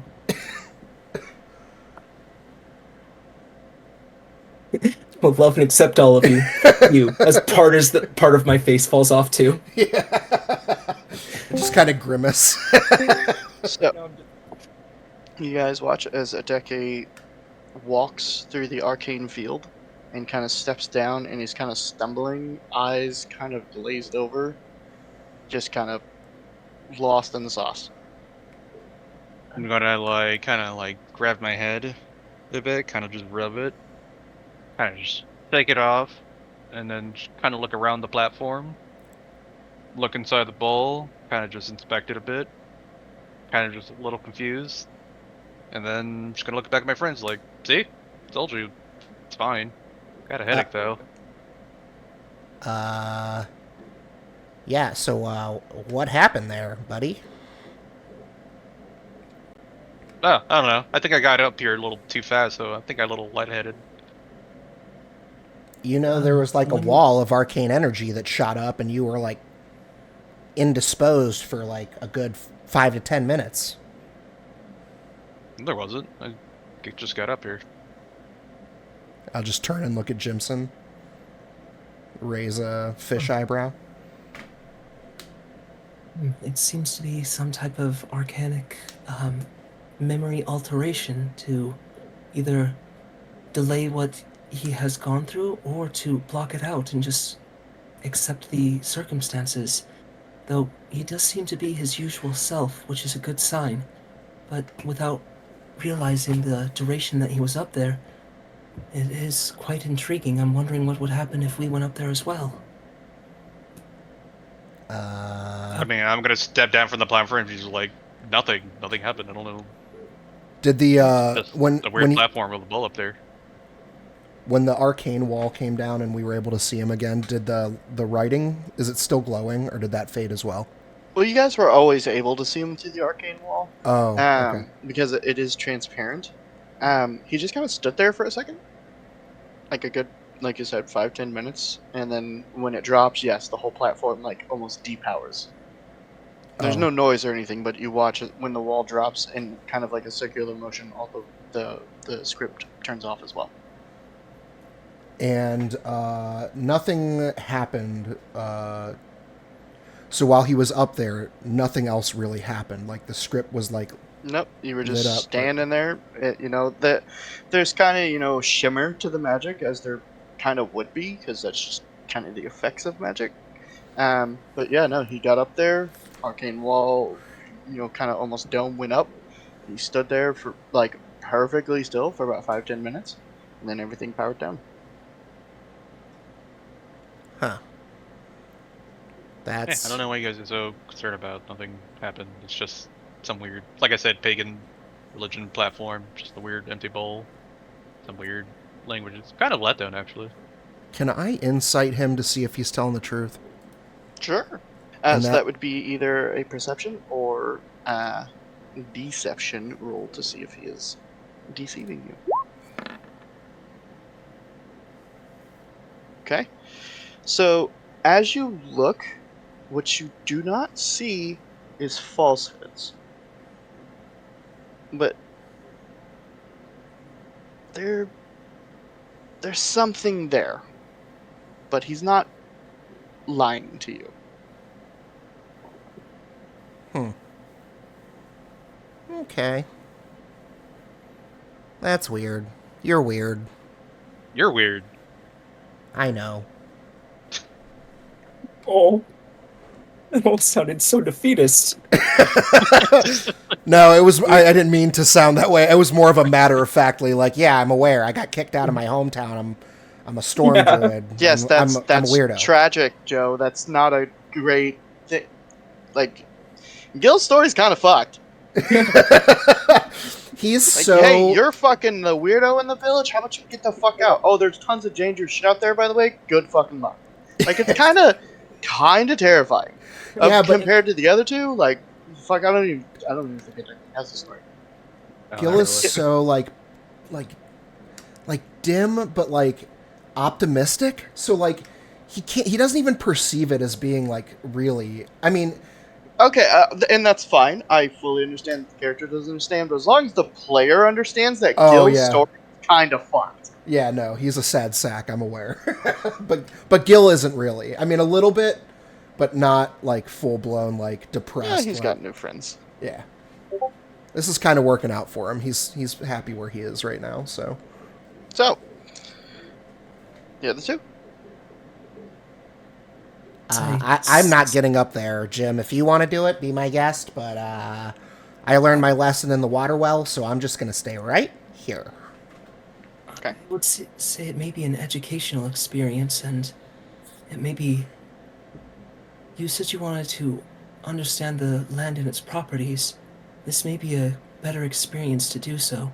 Again, the area that we were in before was a cursed area related to the betrayers, but this doesn't seem to have any iconography of the betrayers. It may be good for you, but I will do the experiment as well. And if I come out dazed and confused but all right, it may be something to consider for you to try. Plus, with your demeanor of seeming to be not understanding everything in the current moment, you may even be able to understand it better than we are. I pushed Simpson onto the platform.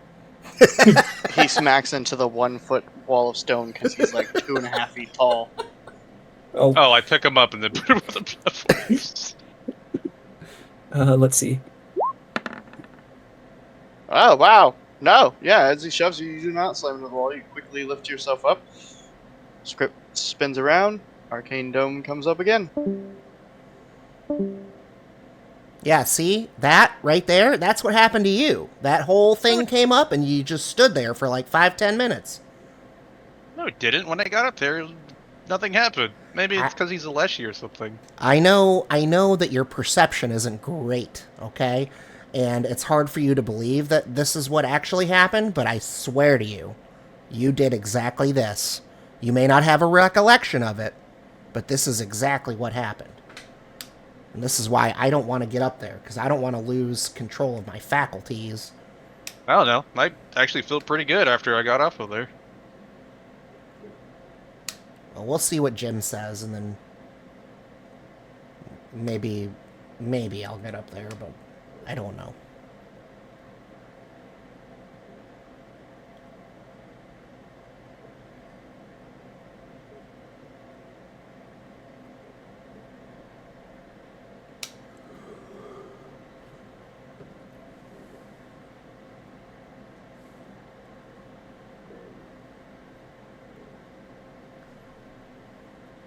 I will be right back. Or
arcane wall drops, and Jimson's kind of standing there dazed for a second. Now, one of the major differences that you say again. I think Gil stepped away for a second. Oh, okay. I'm here. I have my headset on. I was. Okay. Okay. One of the major differences you saw is that while a Decade went to a statue on the left and then stood still for 5 to 10 minutes, Jimson went to a statue on the right and stood still for 5 to 10 minutes. Jim? When. Huh. I feel changed, but I don't know why. Right? I was just telling Gil that I actually felt kind of better when I got off the platform. I feel like something was gained, but I'm not sure what it is yet. It doesn't. I don't believe anything bad happened, but I don't know what happened. Well, Strange. neither of you look injured or any worse for the wear, so I don't think it's necessarily dangerous. It's just really kind of creepy that. Yeah, I don't. Abdul, are you getting on this platform too? I will, but because I have additional knowledge from the primes, I will go last. Oh, Pretty sure what I know what this device is, but I'm forbidden to speak of it. Why the fuck am I Thai? That's how forbidden the knowledge is. Yeah, it's so forbidden. It's a character from a different game series and totally different universe. If I were to tell you, I get waterboarded. well, fine. If everybody else is doing it, I'm doing it too. But yeah, I don't know. Just Gil, if it helps, I support what has happened here, and I think, again, you're starting a journey on your land, and experiencing all the goods and bads that you can will help you understand it. all right. Give me 10 minutes. I'll be back. And I jump onto the platform. Oop, Casey.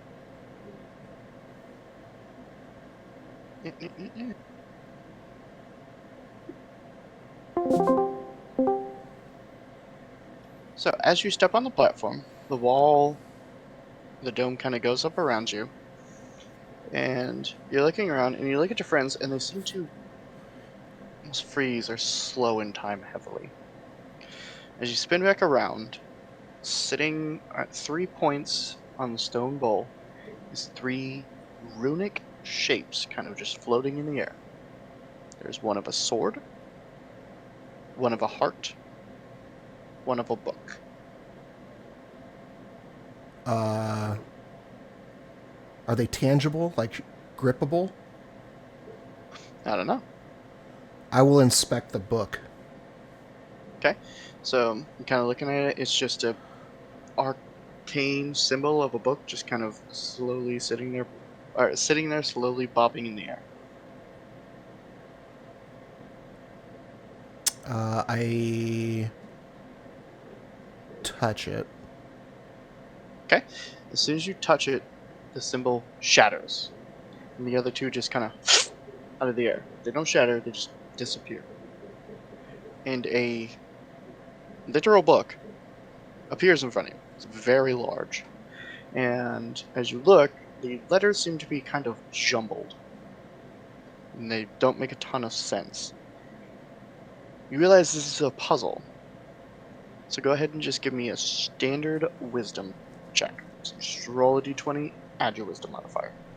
Okay. Do you want that private?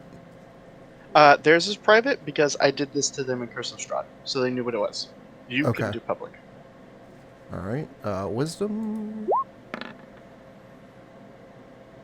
Okay. It takes you a moment, and it is very, very difficult. You feel like you barely solve it. But once you do, the words kind of rearrange, and it is a list of 4 words: arcane, divine, primal, and occult. Which do you choose? Um. Well, This is tricky. I'm already trained in primal.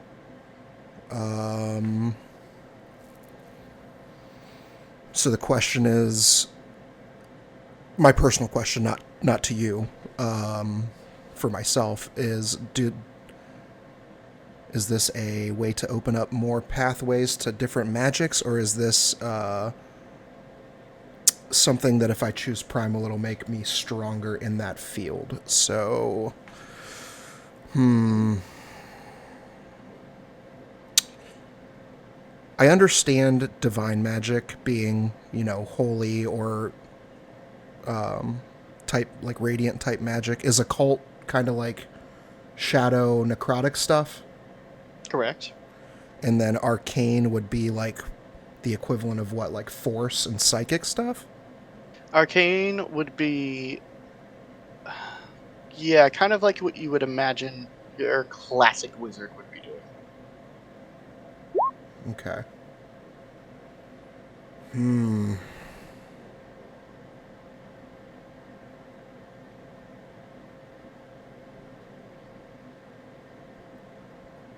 I'm tempted to choose primal just to see what happens if I do, but I don't want to waste this opportunity. This is tricky.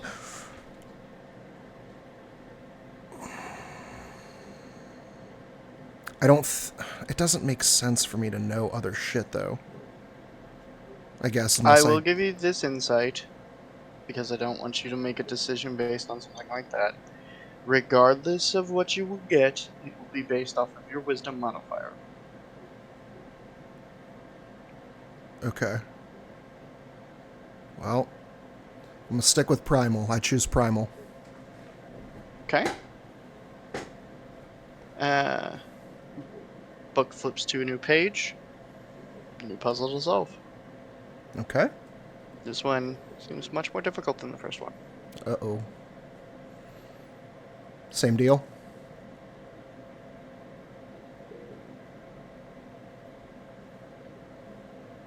Is that another flat wisdom? It is, I'm sorry. Okay. Oh, 20's pretty good. it's almost a nat 20. So, with a 20, that is one success. You're starting to understand the puzzle, Okay. but you're not quite there. So you have to continue to attempt to solve it. Okay. Another roll. hmm Oh. You're kind of losing it. Again? Again, No! the book flips back to the first page, and Primal is struck from the list. Oi. Alright. I try to choose arcane then. Okay, flips to a different page with a new puzzle. This one, easier to solve. Okay. Alright. You're getting there. Roll a d4, and if you roll a 4, roll again. Okay. 3. Perfect. Flips to the third to last page of the book. What the fuck is this? Sorry, I'm looking up your rewards at the same time that we do this. Okay. So go ahead and roll and tell me what you get. Now, if you fail this, still get the rewards of everything you solved so far. Alright, what am I rolling? Another wisdom? Yep.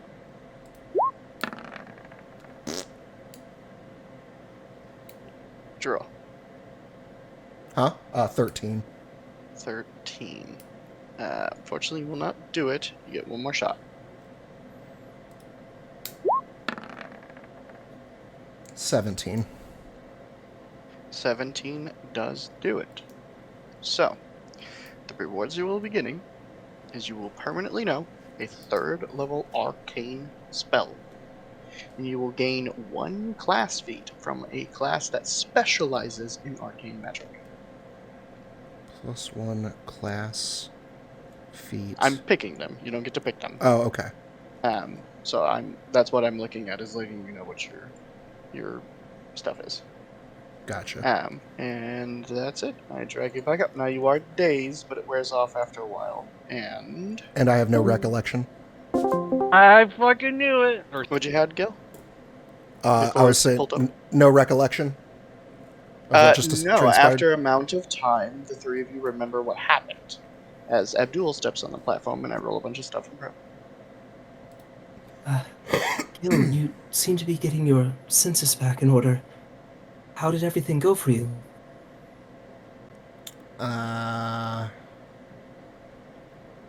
Well, if I recall, it was like some symbols, and I just reached for the one that looked like a book, and a huge book appeared, and it made me pick between like arcane or divine or primal or occult, which are like the magic schools, and I tried the primal, but the puzzle that so when I picked it, it flipped to a page with a puzzle, and it was too hard for me. I couldn't solve it, so it flipped back to the first page, and the primal was crossed out, and I had to try again with a different one. So I chose arcane and was able to solve that puzzle, but I don't really remember what it did yet. So, some kind of magic thing. I don't know. I had a very similar experience of choosing the book and being able to get past the first puzzle. I went down the primal path as well, hoping to understand the laws of nature, but as my instructor taught me, many easier paths to understand the laws of nature will be blocked off to me no matter from what source, so I actually decided to take a look in the occultism due to what we faced earlier, being able to understand it better, and surprisingly enough, those puzzles seemed to unlock themselves for me, and I was able to delve deep into those ideals, and I feel a knowledge that is slowly growing into me. I'm sure after some time I'll be able to ascertain what to do with this. Well, that seems pretty cool. I fought a suited man, and pretty sure I won. Congratulations. Wait, you had to fight someone? No, I had to penetrate through their defenses, and I was able to. Abdul exits the platform. Quickly explains he just took heart, so he get Abdul more health. And as soon as he steps off, the statues kind of begin to almost warp, and they're gone. Oh, wow. Yeah, like I told you, some weird pagan stuff. So what you got is the spell Haste from the wizard spell list. You also gain the wizard class feat cantrip expansion, which means you can prepare two expansions. You can prepare 2 additional cantrips, and those cantrips can be from any of the spell traditions. Oh, shit. So I get 2 cantrips of my choice, no limitations. Correct. Wow. And haste. Sick.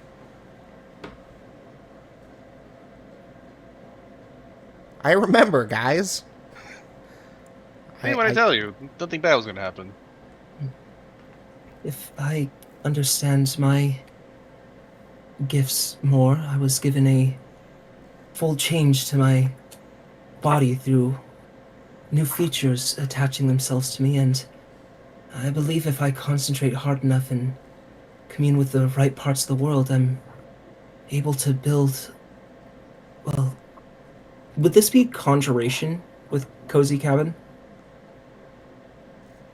Because I'm looking at it, and I'm not seeing any trait of the school, so I'm I can cast a spell cabin, which is you shape a cabin 20 feet on each side and 10 feet high.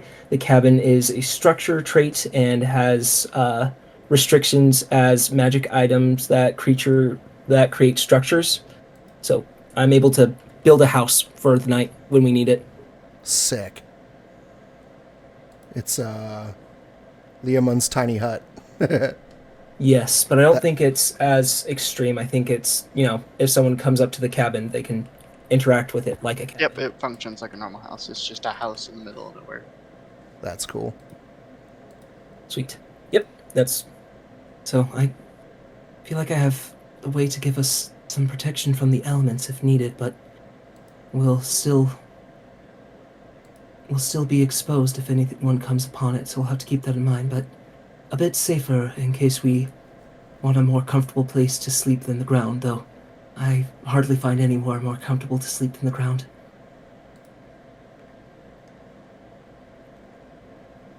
Huh. Because you're a leaf. Yes. So it's like, is the dirt all like pillows and cushions to you? It feels like dirt, but But uh, my perception of dirt is different from yours. that's fair. That's a fair assessment. It feels natural to me, kind of like perhaps saliva forming in your mouth feels natural to you? So you're stepping on spit. Not quite, but close. I wanted to say something wiser, but I knew I shouldn't.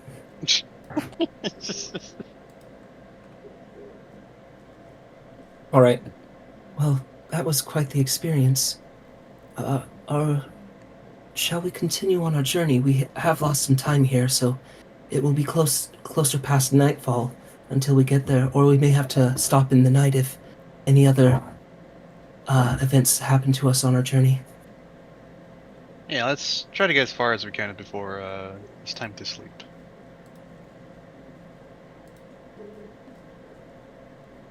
Okay, you guys spend about an hour or so here for everybody to do their thing. So you guys would arrive at Honeybrook a little bit later than intended. It would be probably dark by the time you get there. Halt! Two guards in just the most makeshift armor with like spears that are literally tied together. State your business. No, we're here for this, and I'll pull out the bounty for the manticore. Oh God, thanks. Someone took our plea for help. Please come inside. And they kind of open the, and it's a very basic kind of a timber log wooden gate. And they just open it, and the door is only maybe 8 feet wide, 10 feet tall. Please come in. Something here. Mhm. I do just want to put as a side note, as Hideki was asked specifically not to keep that, and he kept it anyway. The guard was meaning like don't just like walk off with the job. No, Okay. you don't walk off with it without like. Yeah, don't walk off with without checking in with the Justicar. Okay, yeah, I thought he was asked to like leave it up on the board and go talk to the judge. No. He just like kept the note and walked off with it. Right. Walk off anyway. Hey, I mean, don't read that paper. He Whatever, would do nerd. that. Anyway, it looks like this and this. Sorry. Anyway, we walk Continue. into the town. Okay. So as you go in, town is shut down for the night. Please, inn is right over. It's not very large, but if you show them the job, they'll provide you a room to stay in, and maybe any additional information we may have from the townsfolk. Okay. Is there anything you can tell us about the manticore now? Like its habits, when it attacks, maybe where it sleeps, maybe? Prefers to attack at night, and it started off as just cattle and sheep, but has recently escalated to a few of the villages, unfortunately. Okay. We'll try to take care of it in the morning then, if it sleeps during the day. Seems so. It is also only active every 2 to 3 days and was recently active just last night, so shouldn't have anything to worry about tonight. Sorry to Okay. hear that. Did you suffer many losses? No, luckily we have adapted and we've implemented a curfew. So while we sacrificed some more of our cattle to it, to not lose any of our people.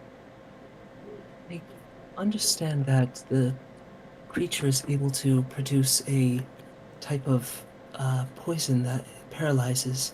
Do you have anyone who is still affected by this in any such a manner? Or do you know if it's a short-term one that runs off by that time? We are unsure. No one has survived an attack from the creature, and we unfortunately do not have the capabilities to combat it ourselves.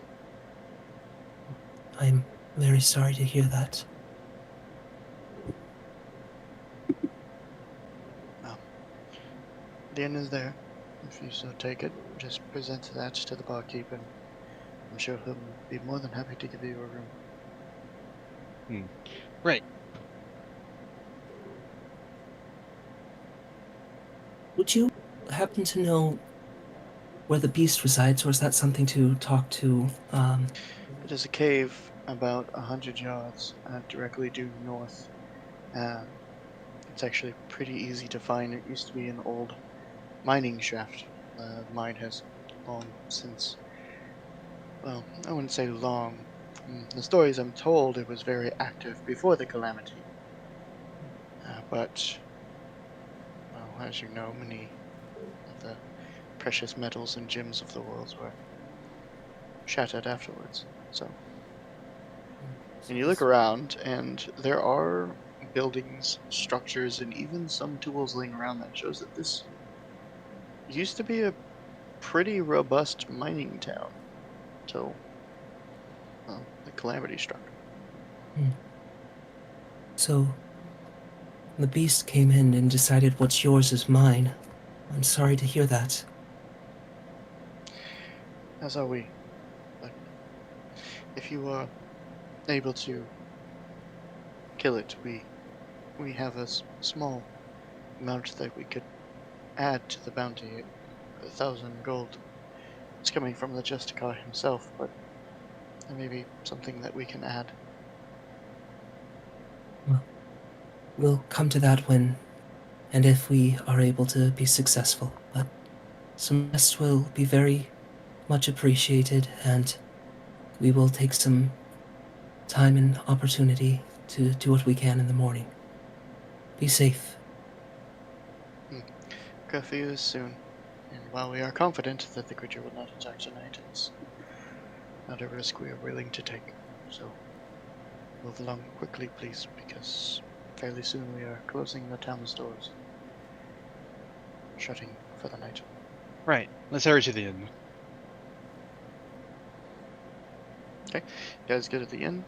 Barkeep's kind of sitting there, kind of just bored out of his fucking mind, because nobody's there because of the curfew.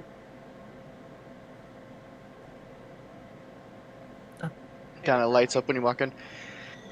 Hi, how can I help you? Hi, we're here to kill a manticore, I suppose. Oh, someone heard our plea. Thank gods. Justicar has finally responded. Perfect. Of course, take any room you like. They're all open because, well, I'm sure you've been told of the curfew already. Right. Is there anything else you can tell us about the manticore? I mean, we Not- already know where it attacks at night every 2 or 3 days. Yeah, it just kind of regurgitates the same information. Yeah, yada, yada, yada. Have you yourself happened to see the beast or heard any stories? I understand many cultures will come to bars such as this and share stories of good and bad. Has anyone come to do that while you have been here? No, but I guess one thing you may not have heard of, probably because one of the victims, I'm assuming you came in through the west gate, met Carl and Frank. Yes, I believe so. Carl was very sociable, but Frank just kind of stared. Frank can't speak. Oh, I knew it! I knew you were gonna say some shit! So I was like, slip this in here and make him feel like shit! 'Cause I'm making this all up on the spot. well, if he couldn't speak, you should have said something about it. Eh! That's funny. Not to Well, be funny yes, with you. one of the victims was Carl's sister, unfortunately. But we have attempted to get our people back. It it puts the bodies on display out front of the cave. Like trophies? Very much so, at least what remains of them. Hey, Perhaps Gil, even you seem to know a lot about manticores. Are they usually intelligent? Because you rolled a nat 20 earlier, so I assume you would know. He rolled nat 20, but he's been on the surface for like a few months, so he would know the stories of what manticores are and what they're capable of, but intimate knowledge is not really what he would know. Fair enough. Yeah, I'm not sure.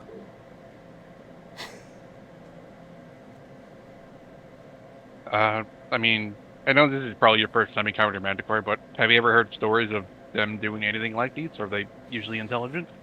This is Uh, my. Oh, you're asking Gil? Or the barkeep? I'm asking the barkeep if he's ever heard of any other manticores, maybe stories or folktales of them doing similar things. This is. You know what? I'll make it fair. I'll roll for it. Make a nature check. He's a commoner, so he gets no bonus. Getting nat 20. Oh, hell yeah, let's go! I've heard stories that, yes, they do it as like a show of strength or some crazy thing like that. But it was probably just a rumor, right? many creatures out in nature do like to show both strength and wit in many ways, or some use it as a way to mark territory, such as bears clawing up trees to show that they've been there, and also a habit to help keep their claws in a very keen way. Manticore doing this could be both, if it's a show of strength, showing some of the more challenging kills that they may have had, or also it could be a luring tactic, showing the loved ones of people nearby, trying to draw them in closer to its lair so they're easier to capture. You speak a lot. I'm gonna kind of smack him just to be like, try to be a little nicer. Huh? Even though Oh, I was being a dick earlier. The barkeep's just kind of like slightly horrified. The realization of everything you're saying. oh, oh dear, I'm sorry. Thank you for sharing what you could, and, I know, we were given a room, but if I understand cultures like this, it's still usually better to pay for this, and when I have made a mistake, offer to buy you and you a When he says drink or mistake, I two. look at his face and just kind of like look back at the guard. I will put, let's put 7 pieces of gold on the counter. Will this pay for our rooms and also buy you a drink? I mean, rooms are my drinks are free, and of course you can take any room you choose. You don't have to. As I said, I both made a mistake and I understand cultures usually still pay for things or try to offer these things. Please, it's not much, but take this gold as an apology and as a sign of goodwill. Well, I mean, I won't necessarily say no, since we lost the mines. This village of ours has not produced nearly enough, so I thank you. And I understand that you mean no offense, Leshy's well, you're a Leshy.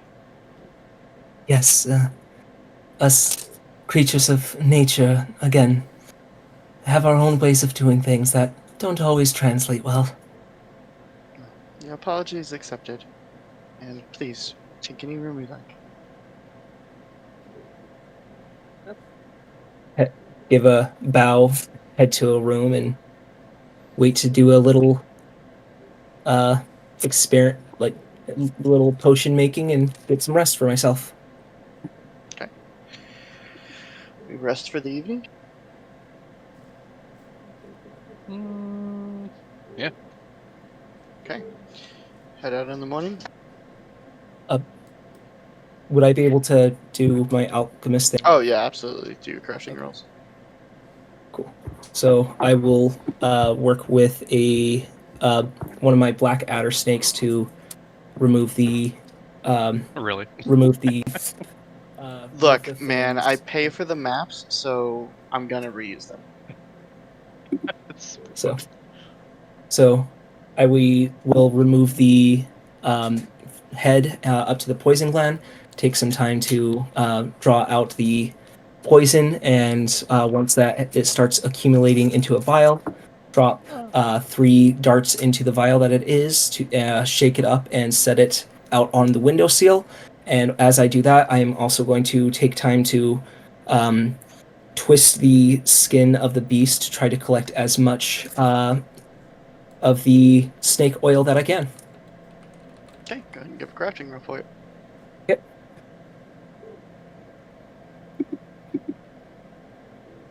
Crafting. Hope this goes well. I have expertise. 20 total. Were you going for potency or quantity? Uh, potency this time. Okay.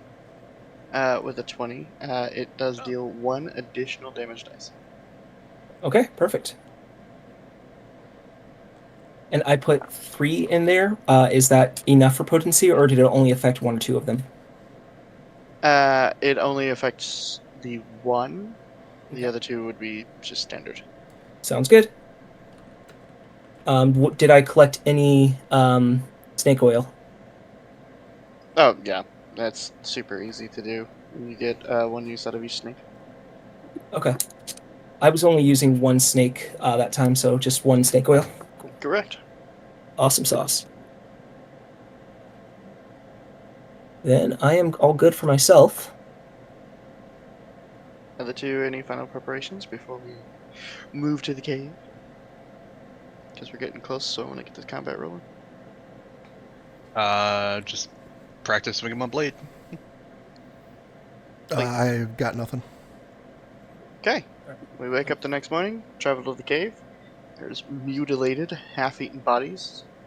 Their intestines hanging out, body parts missing. Some of them are just torsos, crudely smashed onto stakes that are just kind of hanging in the air. It'd be interesting to understand these habits more, but I am afraid that this is not a situation where we'll be able to take the time for that. My guess is it'll be best once we get inside to approach as cautiously and quietly as possible. Right. Let's try to go in as quietly as we can. It might still be asleep, so let's try to get the jump on it before it wakes up. I don't believe jumping on it would be a good idea. Attacking it might be a better approach. That My God, Jimmy. It was beautiful. It's so beautiful. Alright, Gil, you dragging yourself to the map? Sorry, I was sleeping. It's all good. Like sleeping literally? Do we No, need to no. call a session? No, Oh, like, okay. like not paying attention because I was looking at all the different cantrips. Okay. Get to about here, woo. and we see sleeping because I need a stealth check from everybody real quick.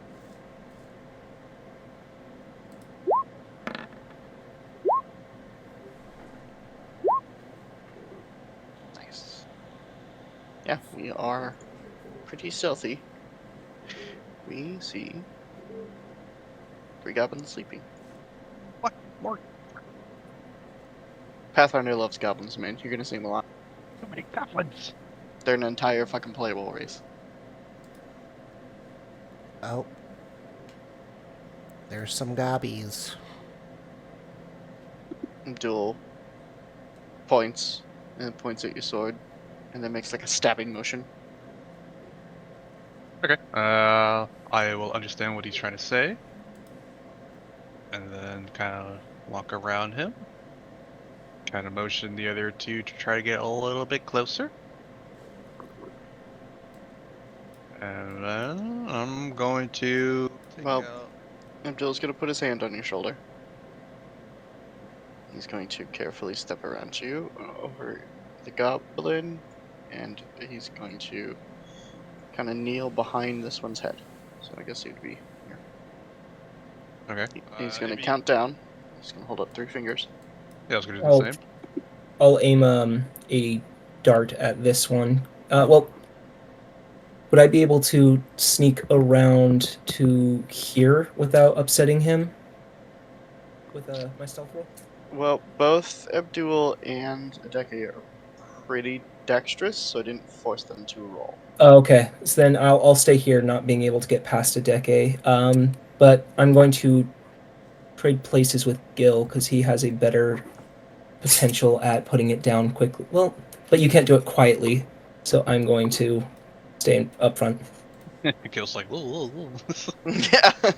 Are we dancing? He's Okay, and gonna count down the 3, and you and I, because they're sleeping, are both going to roll with advantage to see if we hit them.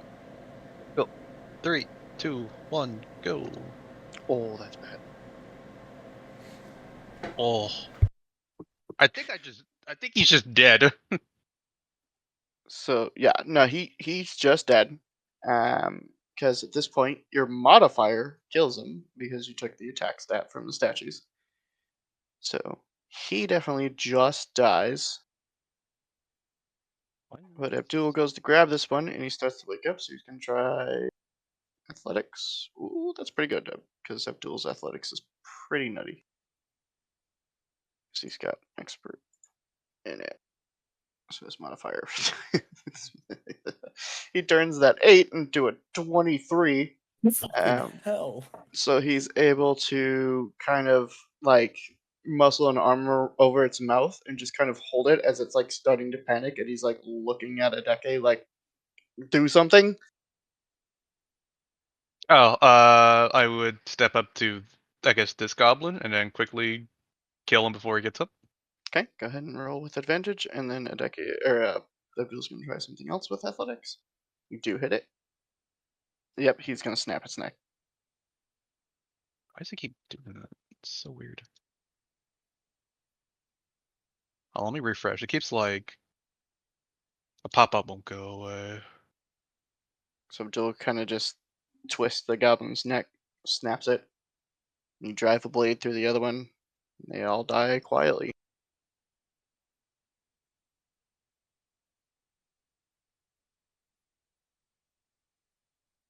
I give him a thumbs up. Okay, continues on and stops and points at a second pack of them.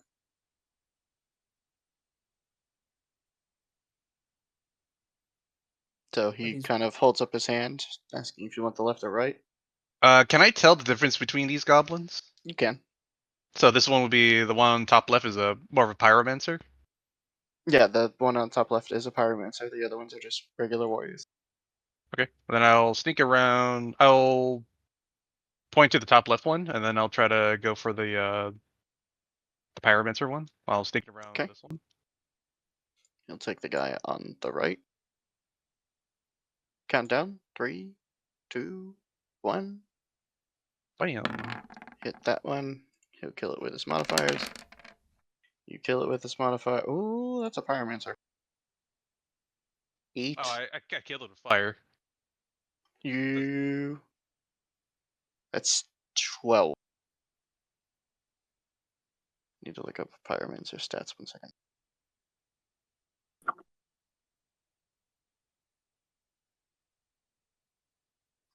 As you stab into it, its eyes begin to open, and it kind of begins to open its mouth. You get an additional action to do something that isn't pull the sword out and stab it again. And I pull out my dagger returning and stab him. You absolutely can. Cool, I do that. Tease, that is fine. Yeah, I think I crit him. I'll roll anyway. Yeah. 8. Okay. So just this one left. Okay, and then we'll just tag team them. Yeah, there's not a chance that he survives the two of us. Okay.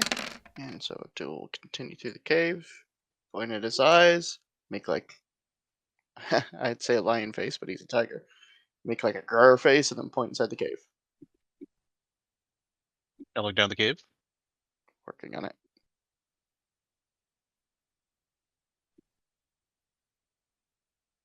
Oh. Yikes. Ooh, that thing's terrifying.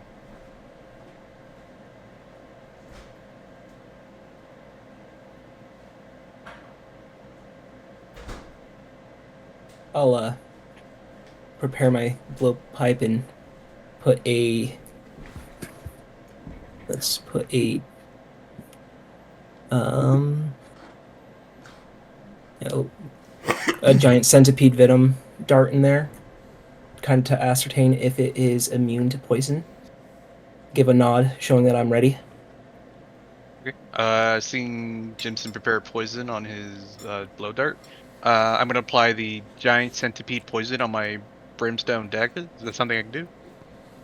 Do you have the poison? Yes. I do have the poison.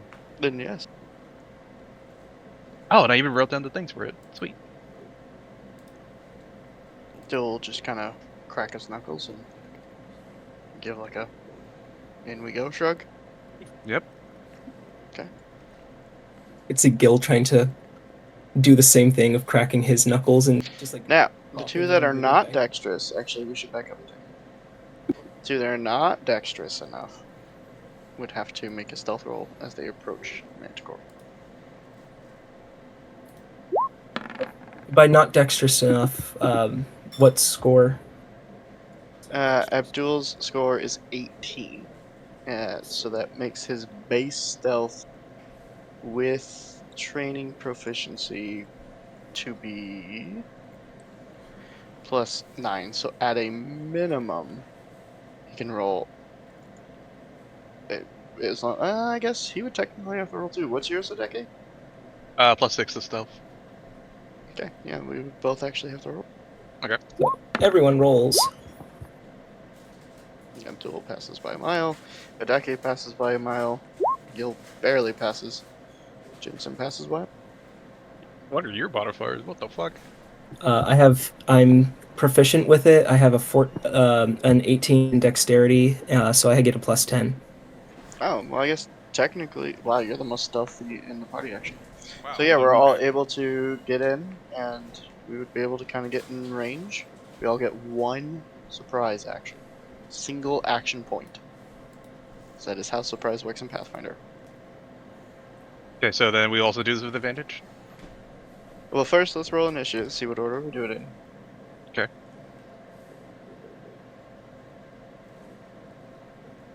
You okay if I measure out? Yeah. Oh, please let me be first.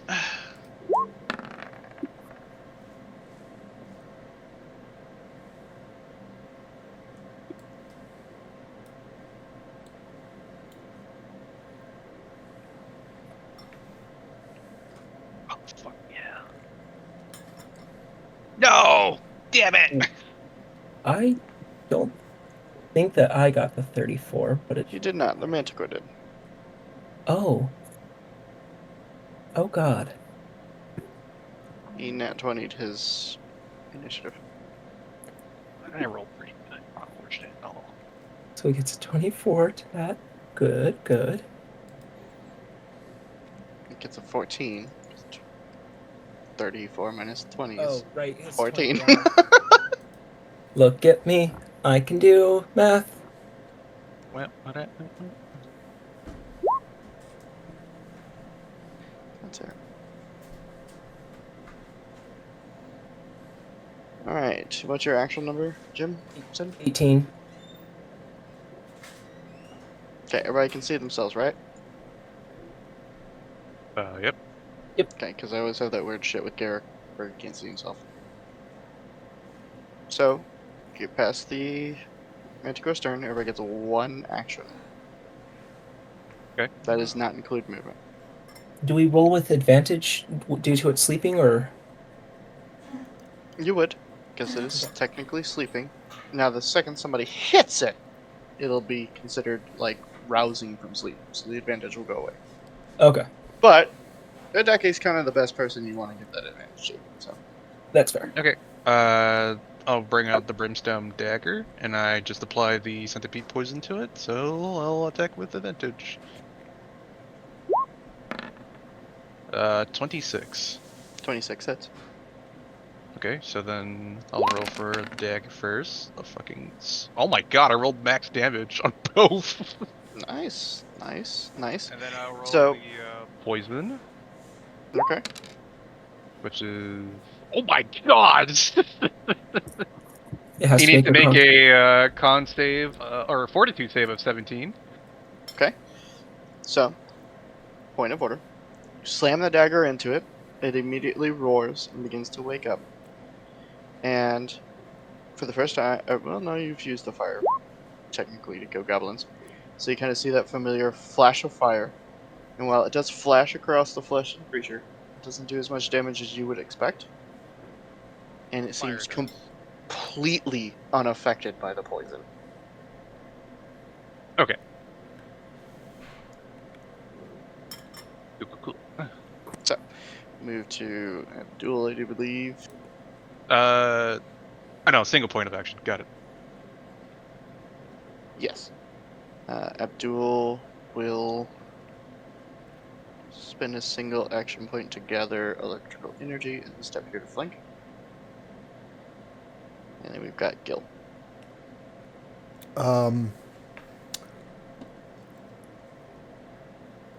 I cast guidance. Sorry, So should specify. It's meant to be like a single type of action. So you could make like a weapon strike or cast a spell. Oh, so okay. I was looking. I I have. misexplained to a single action point, but Okay. you know, Um. because Okay. you wouldn't gain advantage even if it was sleeping while casting a spell. Only melee strikes do. Okay. So that's the benefit. Yes, the marshals only get to swing once, but they get advantage on the strike. So it's probably pretty guaranteed they're going to hit it at least once. What? What did Abdul do? Abdul gathered energy, so he has this thing where he kind of like swirls electrical energy around him, and then he can like pull from it to make melee strikes that are infused with fire. It's a kineticist thing because he's a cleric kineticist. Okay. I'm gonna use my wand of lightning bolts. Okay, you dedicating to that? Yep. Okay. Which marshal are you hitting? Oh shit. Technically, you would hit both of us.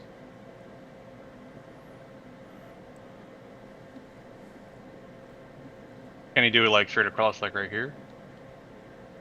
Here, but I would give the thing. I would give it advantage even though it's rousing from sleep. Because that's barely on its token. If he wants to guarantee the damage, he'd have to go through it and hit either me, you, or both of us. I'm sorry, Abdul, Nope. but I'm gonna have to choose you over a Deki. That's fair. He's an EMPC. He can die. I can make another. No careful casting this one. He's expendable. Yeah, pretty much. I can just make another cleric easily. Hmm. Make a paladin next. You know how you love Paladin. Ah, cool. Pathfinder paladin's actually interesting. Okay. All right. So, you make a. Now the creature and Abdul need to make reflex checks. I have both their sheets open, so give me just a second. I'm going to roll, obviously, the monsters privately, but here's Abdul. That's unfortunate. The creature got Here's your reflex. Holy shit. Got a 26. Jesus Christ. Alright. Well, that was fucked. The manticore doesn't take any damage, I don't think. No, it works the same. And if it doesn't, I modify it to do so. Okay. Well, here's my rule. Does Abdul save, or does he just take the full 34? My spell save DC is 22. That's what I fucking thought. That's gonna hurt. Abdul is brought down to 28. And the beast is brought down to a mystery number. Is that mystery number a negative number? No. All right. My turn. Correct. Cool beans. I will fire my blowgun. 24 hits. Yep. So it'll do the 4 piercing damage. And I know we've talked about it a few times, but it's been a bit. Subtle delivery. So you can Crit only. Pardon me? Subtle delivery activates on a crit only. Well, your blowgun strikes can apply injury poisons even if they deal no damage due to the creature's resistance. So do the effects still take place, but the damage isn't put there? Is it an injury poison? Does it Yes. create an injury? Let me double check with Giant Centipede. I believe it has. Pretty sure it's just status effect, not an injury. Okay, then never mind. What does it do? Just read it off Okay, so we can double check. Let's make sure. So Fortitude saving throw, stage 1. Oh yeah, this one is just straight poison until stage 2, which gives it fatigue. Yeah, so it would be immune. If the poison granted an injury, which some of them do, that's when that feature would come. Okay, that's what it means by injury poison. Okay. Yes, there are some poisons that specifically grant. It's like a gushing wound almost. Oh, I'm excited to get those. Because it's like the idea behind it, the way it's narratively explained, is like the poison stops congealing, like the congealing of a natural creature, so the blood just keeps flowing. Okay, sweet. Well, thank you. I misunderstood that. I thought it was applying the effects of the poison without giving the damage. So thank you for the explanation. In that case, anything? You still have 2 action points. Oh no, that is the surprise round. It is the manticore's turn.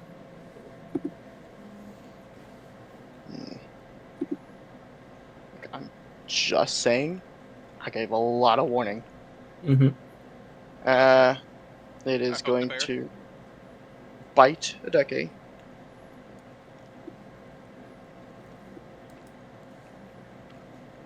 Dude, could you get your tiny, cute little black asshole out of here? Oh, sorry. Close the manticore's thing by fighting with my cat. Alright, its plus to hit is that correct?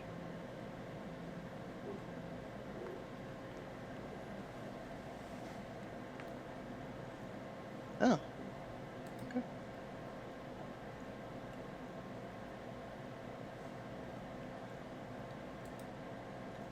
That is a 24. Hits. Okay. You take 15 piercing damage. Okay, I forgot to do something, but that's okay. Then, with a -5, it is going to shoot one of its spines at. Let's roll. Gil.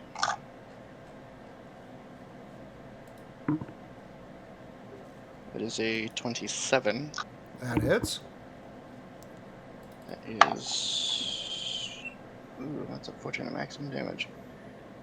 15 piercing, and you need to make a con save. Fucking fortitude save. Wrong game. Fortitude save. I do that on Friday's games too. Sometimes I'm like, make a fortitude save. No, con save, I mean. excuse me, 25. 25 resist it. And then it is going to take a Colossus wipe with a -10 at Abdul. It crits Abdul. So I rolled a nat 20? It did. Nat 20 ignores multi-attack penalty. Okay. Which is... Abdul might go down, guys. He might be two-turned. That's 18... 26. He is up with 2 HP. I That is- hear no bell.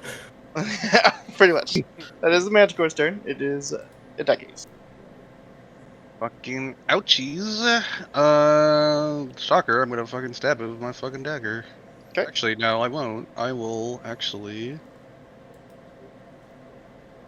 try to get panache first.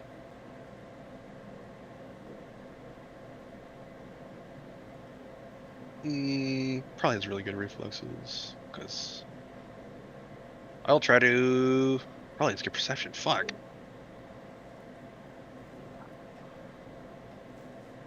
But does it have good charisma? I'll try to feint. He just passes out. Deception versus the perception. Okay. Probably not, but Where's its perception?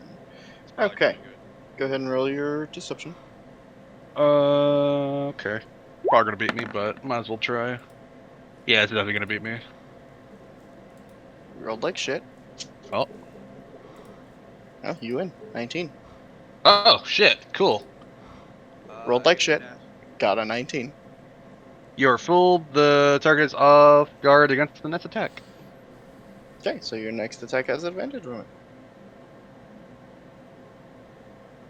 Ah, so they didn't make a panache for the brimstone, but that's fine. Okay. 24. 24 hits.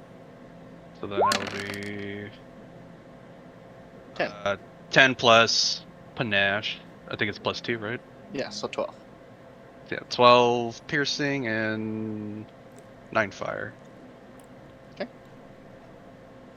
Fire, again, I think you figured out it's resistant. Yeah, resistant to fire, but I think it's statistically this is still better than a katana. It is currently. Yeah.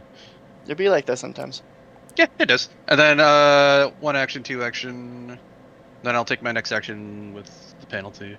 Okay, so that'd be a -5 to what you roll. Yep. 16 will not hit. Oh. Yeah, -4, so yeah. And then I will. I guess it still wouldn't hit with flanking. And then yeah, I'll stay here. Okay. Move to Abdul. Abdul's going to 3 action or triple action cast heal, which is a 30-foot burst. Can somebody measure from Abdul to Jimson? I'm sorry, I have Abdul and the Manticore's thing open and my screen is full. I'm 35 feet away, so I also didn't get injured yet. 35 to Gil as well. So unfortunately, Gil won't receive it, but both Deki and Abdul receive 16 more. Cool. It is all 3 of his actions. So we have Gil. All right. Lightning bolt. Take again, Abdul. I'm gonna go ahead and use my focus spell, Tempest Surge. Okay, that's a fortitude, right? Let me look. It is a reflex save. Reflex. Cool. It is a 27. My DC is 22, so it looks like you take the damage, but you don't get clumsy. Take the Is that damage, how that but you're works? not trapped in the storm. Okay. So, heightened is plus 1d12. I'm level 4. Half of that's 2, so 2d12? Correct. Okay.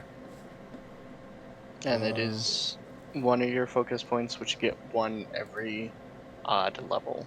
So, but because you're heightening it, it costs 2 focus points, so it'd be all your focus points to cast this. Oh, Because okay. it works like a normal spell, you get to choose if you want to cast it at the heightened level. So, knowing that information, do you want to heighten it, or do you want to try and trap it again? I swear I read that it has to be at max.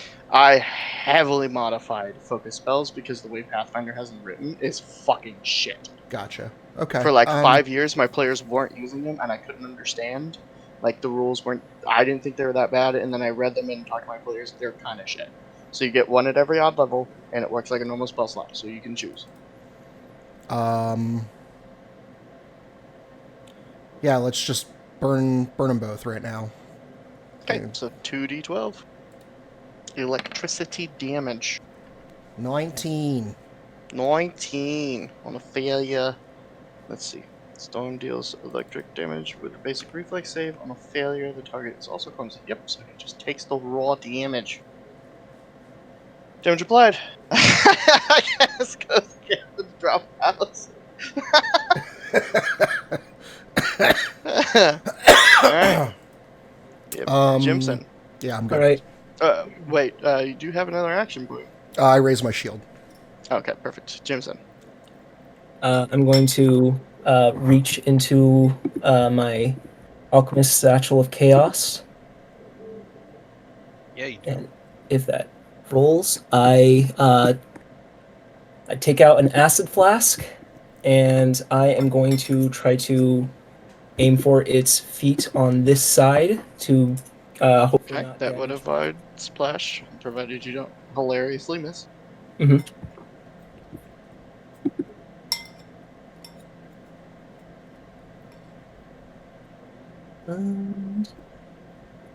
Oh. Sorry, trying to find where I have bomb attack. So is that just a plus? That can't be right. Bomb attack roll is 10? Okay, so yeah. Let's do an advanced roll for this. I think I'm doing this correctly. It'd be your dex plus your proficiency plus your level. That will miss. Okay. Hilariously. Alright. Roll a d4. Odds, it hits Abdul, evens, it hits Atake, and you are on GM roll. I am on GM roll. Thank you. It hit me, you bastard. Odds, it hits Atake, so. You get just 1 acid damage. What? No, you hit him with the flask. Oh, I hit him with the flask. You missed the creature entirely. Oh, I critically failed? Yeah. That is 10 below its armor class. Okay. Cool. Oh, fuck. That is actually exactly 10 below its armor class. Okay. So you take 5 acid damage. Ouch. Do I have to make a save? No, you just get hit with it because it's a ranged weapon attack. Mhm. Oh. Fuck. Just, Uh, Why? Dear goodness. Sorry. And I will use my last action to load up another giant centipede venom dart. Okay. And in my turn. Perfect. Its turn. Flaps its wings, but it can't fly. So it just kind of uses it to jump over here. And then it will use Spike Volley on Adeke and Abdul. So for Adeke, that is a 33. For Abdul, that is a natural 1. Can I reflex it to avoid a crit? Is that a thing that comes from your class, or you're just nimble. asking if you can do that? No, nimble. Can I nimble dodge to avoid the crit?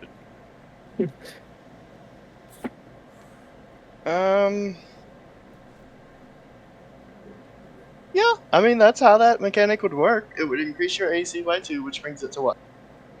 24. Yeah, so you do avoid the crit. Okay.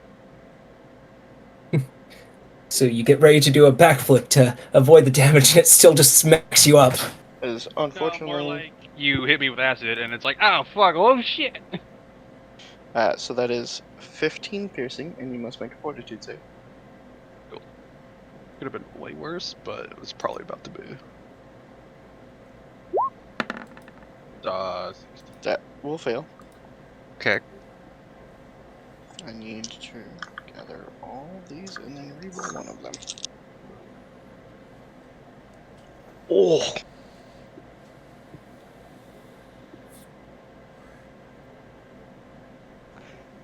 $31 poison damage. Ooh.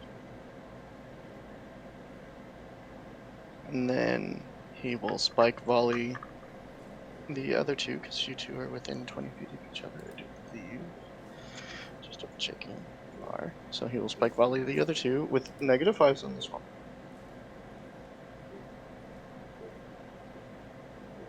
So for Gil, it is 9 plus 17, 26. That hits. Okay, and for Jimson, 17 plus 17, which I'm sure will hit. Yeah. Okay, Gil takes. Damn, again, I rolled max damage 3 spikes in a row. That's 15 piercing, fortitude save. I'm gonna switch my D10. That one's apparently pretty hot right now. We'll try this guy. Minimum damage. 6 piercing to Jimson, and he also must make a fortitude save.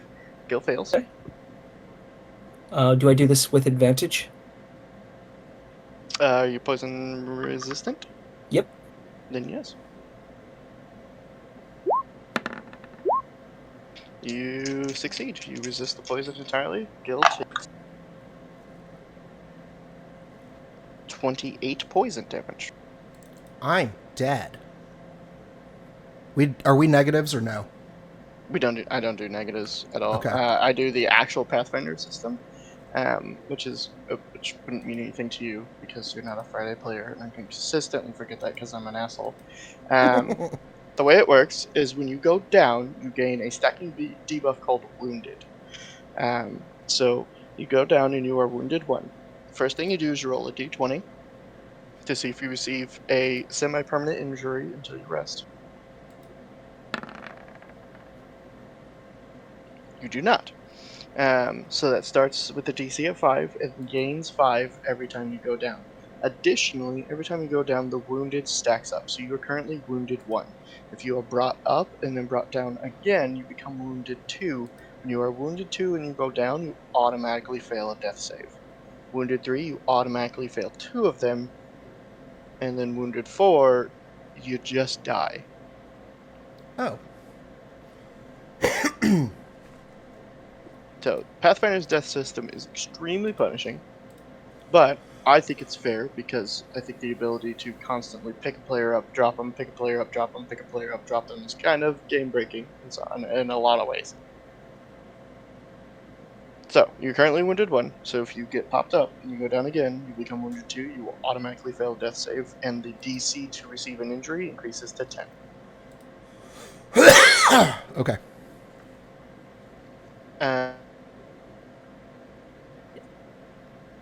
And then for its last action, because it's gone, it flew.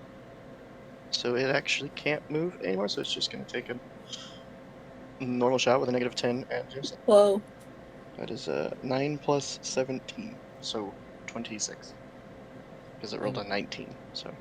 Yeah, even with -5, that'll hit. It'd be, -10. So, yeah, 19 minus 10 for 9 plus 17. Okay, yep, hits. Oh, I'm sorry, it's plus 14. Spike's slightly different. The So, volley is 17, but its regular spike is 14. So that's 9 plus 14 for a total of 23. that hits. Fuck. That's maximum damage again. So 15 poison save. 15 damage. And a poison. 15 piercing and then a poison save. Okay. 28. You do save. Okay. I was real clear, y'all. Oh yeah. Oh yeah. Decky? Getting really fucked up. I'm gonna drink a greater healing potion. Okay, 44 plus 4.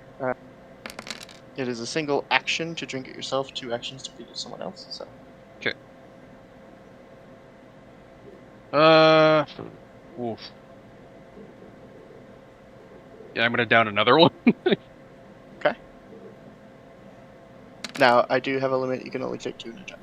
Took it a turn. Okay, that's Yep. all I have anyway, so it's fine. That's rough, buddy. That is the rest. Okay, you have a single action point left. What else? I have. That's not what I wanted. I self-destruct. I turn into a sin spawn and just blow myself up. Goodbye, Gibson. No. Ateki, what are you, 12? No. Decky, what are you? What the fuck? Channel uh, that Kenku again. does a 19 hit? Just stop. It does not. Okay. That's all I got. Okay. Abdul is going to rush over, 2 action, second level, or not have to because he has healing fonts because he's a cleric, so he's just going to second level heal, which is 16 straight to Gil. Yay! And then he's also going to attempt to take a strike. I'll roll that in front of everyone to keep it fair. Maybe. Let me move this out of the way. Oh, that's rough! Barely with an 80 hits. That's a total of 19, so. Flanking? Uh, you know what? That's fair, and we desperately need it. So that would give him an additional plus. I'd only give him an additional +2, bringing it to 21 instance. Still misses? Okay. Because there's not a second flank. If there was a second flank, it'd be +4, and then it would hit barely. Ooh. Oh no. Yeah, Gil. It's an action point to stand up. Okay. I do that, Uh huh. and then do I have half movement? Yeah. Okay. If my That's move not speed's technically a Pathfinder client. Yeah, because I think I've explained early when we decided to play Pathfinder, I merged the 2 games. yeah. It's not a Pathfinder rule, so you won't find it there, but I like it from fighting, so I bring it in. Okay. If my move speed is 25, do I get 10 It or rounds up. 15? Okay, so 15. 5, 10, 15. And then I still have 2 action points, so I will use 1 to drink a potion of healing, which is just 2d4 plus 2. For 7.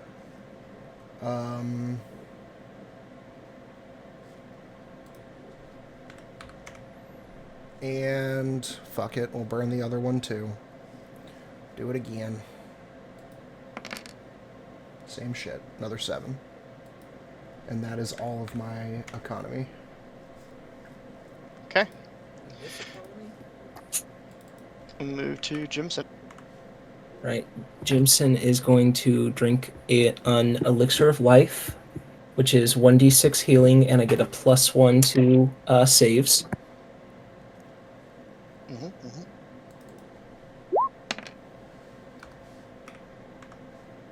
That stacks. I'm sorry. I'm sorry. I was taking a drink. Oh god. No, it's supposed to heal you, not kill you. Oh man. Okay. And then I will fire my blowgun at it. Uh huh. That'll hit. Yay. But I did not crit, so the poison doesn't matter, so eat damage. 2. It is track.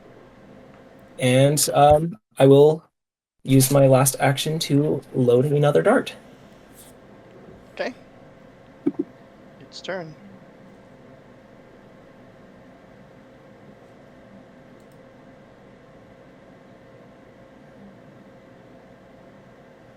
I'm struggling here, guys, because like if I play this thing right, it will kill you. But I also feel like I gave plenty of warning on how dangerous this thing would be. Yes. Counterpoint, it's still a little sleepy. Just a little CBDP. It's a little drowsy. It's only been like 12 seconds, Tucker Lucas. Yeah, but a dagger in the ass would wake anybody up pretty quickly. It doesn't wake most people up if you think about it. Somebody roll a d20. We'll keep it fair. We'll keep it up to the dice on how I play this next round.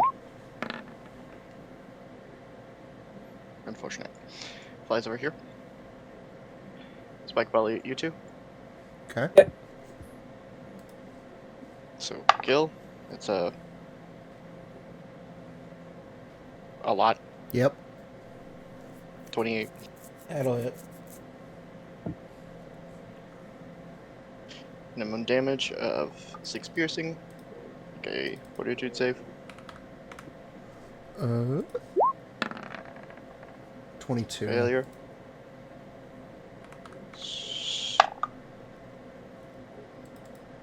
24. So you are now wounded 2 and automatically fail a death save. Okay. And then onto Jimson. Natural 20. Yay.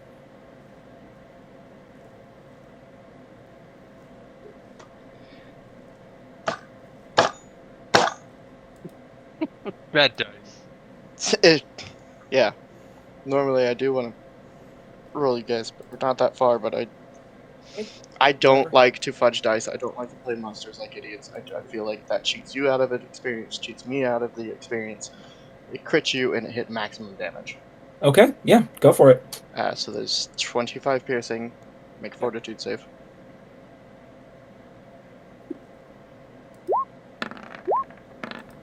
Oh no.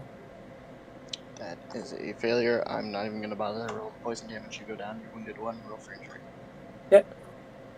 Spike volley with -5 on the 2 marshals. Starting with Abdul. So 30. Hits him. Is that a save or an injury? That is an injury. Oh, I didn't roll for an injury, actually. Yep, in your DC 10 or lower, you receive 1. So, Jimson, go ahead and roll me d6. Yep.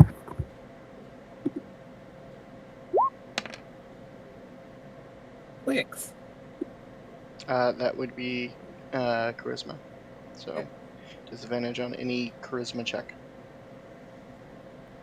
Do I roll a fort? You roll a d20, just a regular d20. If you Gotcha. get 10 or less, you receive an injury. Because you were wounded 2. You do not receive an injury. Okay. So you hit Abdul. Fucking Christ. It's 14. Abdul makes his fortitude save. Like, he's decent at fortitude. Let's go. Where's Abdul's health? Can Abdul down anyways? Just down from the piercing damage. And then second spike volley shot with a -5 at Adeki. 9 plus 17, so 26. Hits. It is 9 piercing. Make a fortitude save.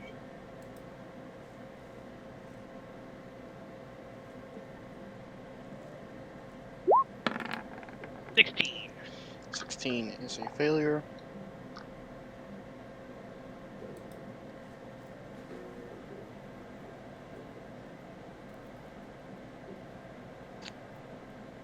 $30 poison damage. Adeki is down. TPK. TPK. TPK. That is a TPK. Yeah! Oh, is everyone down? Yeah! Sorry, Guys, This is my first official full party TPK. Yeah, actually, that would be. Yeah. We got close in Princes, but Soren survived. Even though he was responsible for killing the rest of us. Fucking little shit. But, yeah, no, I this was is gonna never let him live that down. Like, if he stuck with the group. I was gonna bring that up every campaign after this. Like, hey, remember, every time we encountered a door, like, hey, so anyone open it?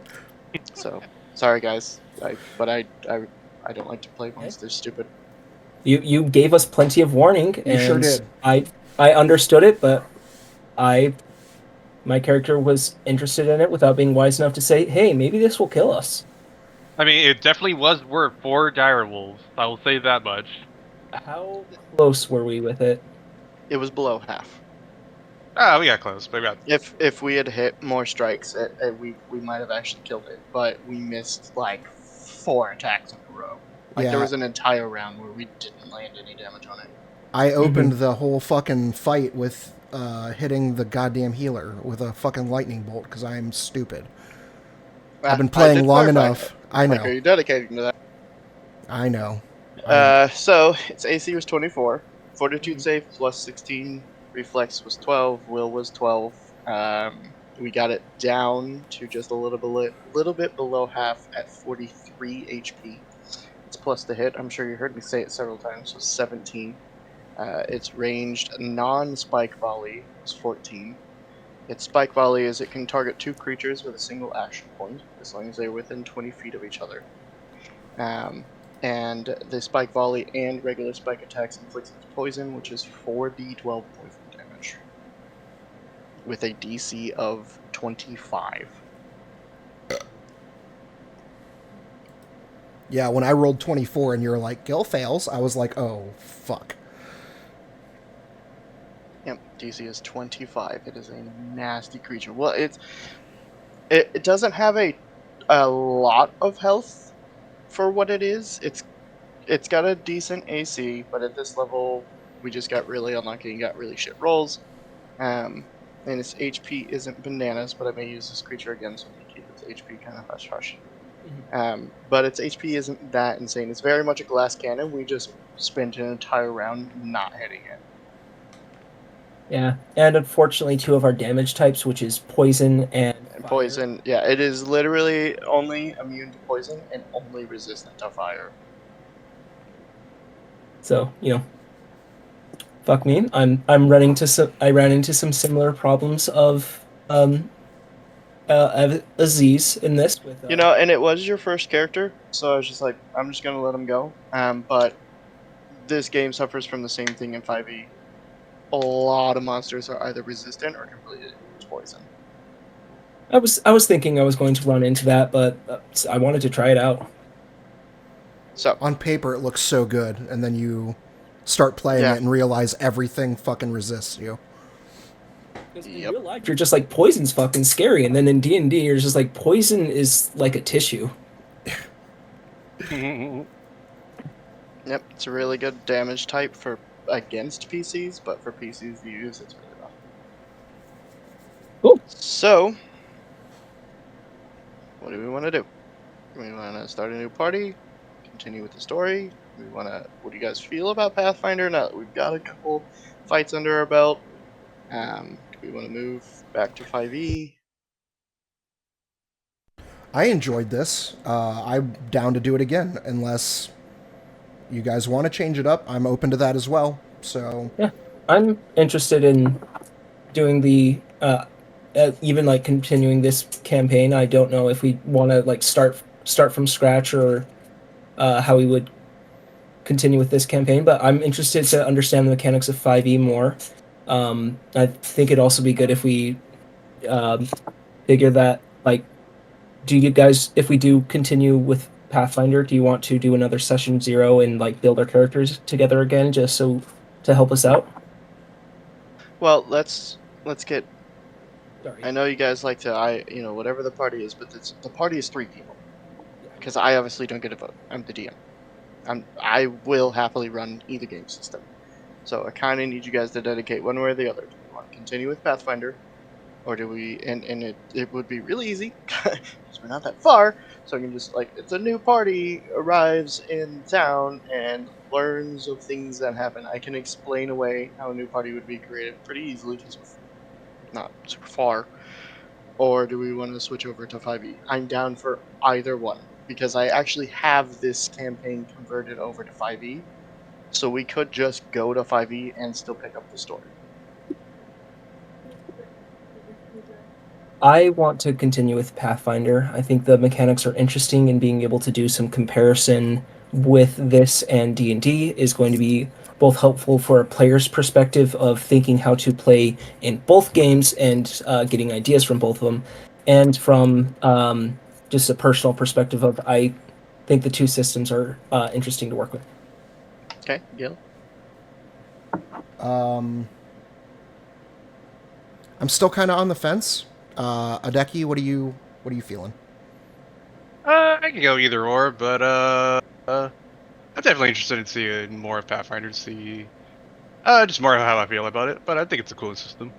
Okay, I'm down for that. So Let's do. I'm down to do that, but I don't know what character I want to make because it's kind of like I don't know. Yeah, I'll have to do Yeah, a little bit more research on the classes and whatnot, but I am down to do this again.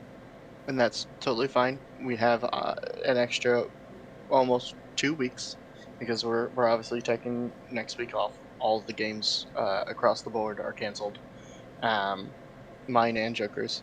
So, you guys have about 2 weeks to think on it. If somebody wants to play cleric, that's totally fine. I will build a DMPC that will fill the role that's missing. If we are not missing a role, if we end up with a damage dealer, a tank, and a healer, then I probably won't bring a DMPC in. We'll see. If the damage is a little too low or something like that, I may bring something in anyways. But yeah, just take a look at the archives, see what seems interesting to you, and we'll go from there. And this was the weirdest looking rune lord that I've ever ran into, but I'm proud that we died by a rune lord's claws and talons. Yeah, that's what I'll go with. Yeah, that'll make you feel better, much so. I don't know. I thought we could handle it. Oh well. I believed Hideki. He was the party There leader. was a chance. It was like a 50-50 shot. But because it was 50-50, I tried to be like, tried to make plenty of warnings that this thing was fairly dangerous and had a chance of this happening. I was surprised that they had a quest that early to kill a manticore, honestly. Yeah, I was like Manticore. I guess the DM trusts us enough to handle it. Let's do it. They that was my reasoning. Like, it's probably just like a throwaway crest you put together just to get us going. Let's just do it. Well, I wanted to put a job board up. I randomly rolled it. I was like, oh, Manticore. So I can give them plenty of warning, and then they can decide if they want to take it on. Because if you guys didn't, then the Justicar would have just sent someone else to deal with it. So when I rolled it, it was like, okay, there is a chance, a good look. Like I said, if we had hit every attack, we would have won this fight. or hit more than we did. And maybe not lit up the healer, 34 damage as the fight started. So there was a it was like I said, it was about 50% chance that we killed this thing. So I was like, well, I'll present it to them, I'll give them the warnings, and then it is their decision. Like I don't the job boards, and this is the same for Friday, so this is a lesson to take over. The job boards, other than the singular one that was in session 1 that brought you guys together, that was handcrafted. The jobs on the job boards are randomly rolled. It may be something you guys can't handle. It may be something that's way below, your current power level. And then at that point, you decide if it's even worth wasting your fucking time with it. So that is a lesson to take into Friday's games for the 2 players that are there, is job boards are always random. Granted, I don't put like Ancient Dragon on a job board. Dude, if you were to put level Ancient 4 Dragon there, players. I was like, yeah, we could do that. This thing's CR is CR5.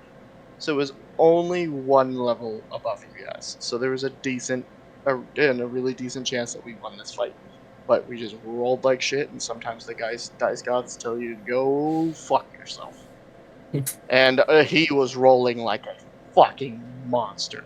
I mean, yeah, Rolled max damage like what? He rolled max damage spike like 7 times. And then max damage to crit on Jimson. Yee. Let's see. Let's see the job board. This one is to kill a manticore. This one's to kill 4 goblins. This one's to kill Gorm, the Ruiner. This one. I think we can take out This Gorm. one's He to- isn't that scary. This one's to What's it collect ruined? 5 Ruin rabbit his- pelts. Which ruin his one should I face. take? The job board to kill Rudis would be to fight Telf. Yay! Hi, my name's Tel. Is that an emblem? Run, run, run, run! I was gonna say, yeah, hi, my name's Telv, and to be honest, even with 4 people, he would obliterate. I kind of have this small dream that if our party gets introduced to Telv, it's going to be like exploring a crypt that had some weird things going on, and then you hear like some weird celestial sounds coming, and as the party gets closer, you just see this weird red-haired guy in a mask running straight towards them. Write that down! Write that down! Everyone prepares, and he just goes running by. Run, run, run, run! Goes running past them, and then after a second, Just some beast comes barreling behind him. yeah, I was gonna have the aboleth come like chasing after Telv. You lost control of the aboleth again. Mhm. Oh, that'd be so good. Yeah. So the party, and like, I was thinking in my mind, if I was running it, like, the aboleth has 3 turns remaining until it gets desummoned, so the party can either try to fight off of it or run away with Telv, and then that's his introduction. That was my thought for it. That's fair. That's fair. I have written Telf's introduction, but fuck, that would be good. But he has a story beat that he has to rely on, so. Yeah, of course. No, that was just like, if I was going to introduce Telv, how would I do it? Yeah, he lost control of that aboleth again. So yeah, I guess sucks. Feel bad, but dims to bricks sometimes. Hey, still, thank you for playing it true. I still had a whole lot of fun, and I'm excited to see what comes up when we play next. Absolutely, I totally agree. I would rather it be fair and disappointing than have fudged rolls and like a fake victory, false victory. So, yeah, thank you. Okay. How about we so we'll take the next 2 weeks to decide what take a look over the classes, send me any questions you guys have. We'll do another session 0 when we return the week after, because is everyone good for New Year's week, or We'll see. We's dubious. Family, my wife wants to bring me up to the in-laws. I did put that in the message board that I may not make I it. did see it was a maybe. Yeah, so as soon as I know more, we're still kind of figuring out how we're going to be feeling after we get back from New Mexico, and see, like, are we going to spend a day up there? Do we want to spend a few days, or is it just going to be a hello goodbye trip? Fully fair. So yeah, just take a look at everything, see what sounds interesting, send me any questions you have, and we will play it by ear. The next time we all sit down and play together, if we do, if we have to, we can do individual session 0s so our characters are built. Just lay them into it. But yeah, just let me know. Aight, sound good to me. Yeah, well, Okey-doke. thank you again so much, and welcome to the Runelords. Welcome to Rise of the Runelords. What Runelords? I haven't seen a single one. What are you talking about? Gil has. They're fake. Oh, well, did, I guess. Oh Well, shit! that means I get to fucking stab your bodies outside the cave now. Yeah. Assuming we even come here again. The next party just finds a filleted gill hanging above the cave entrance. Something seems fishy about that guy. Why is there just a cabbage poked out here? Why is his face all ruined up? Ugh, gross. Alright, guys, I'm gonna go pass out. So, Yep. thanks for playing, and like I said, just shoot me any questions you get. All right, Sounds good like night. fun. Thank you again so much. Yep. Yep, Good night. have a good night, guys.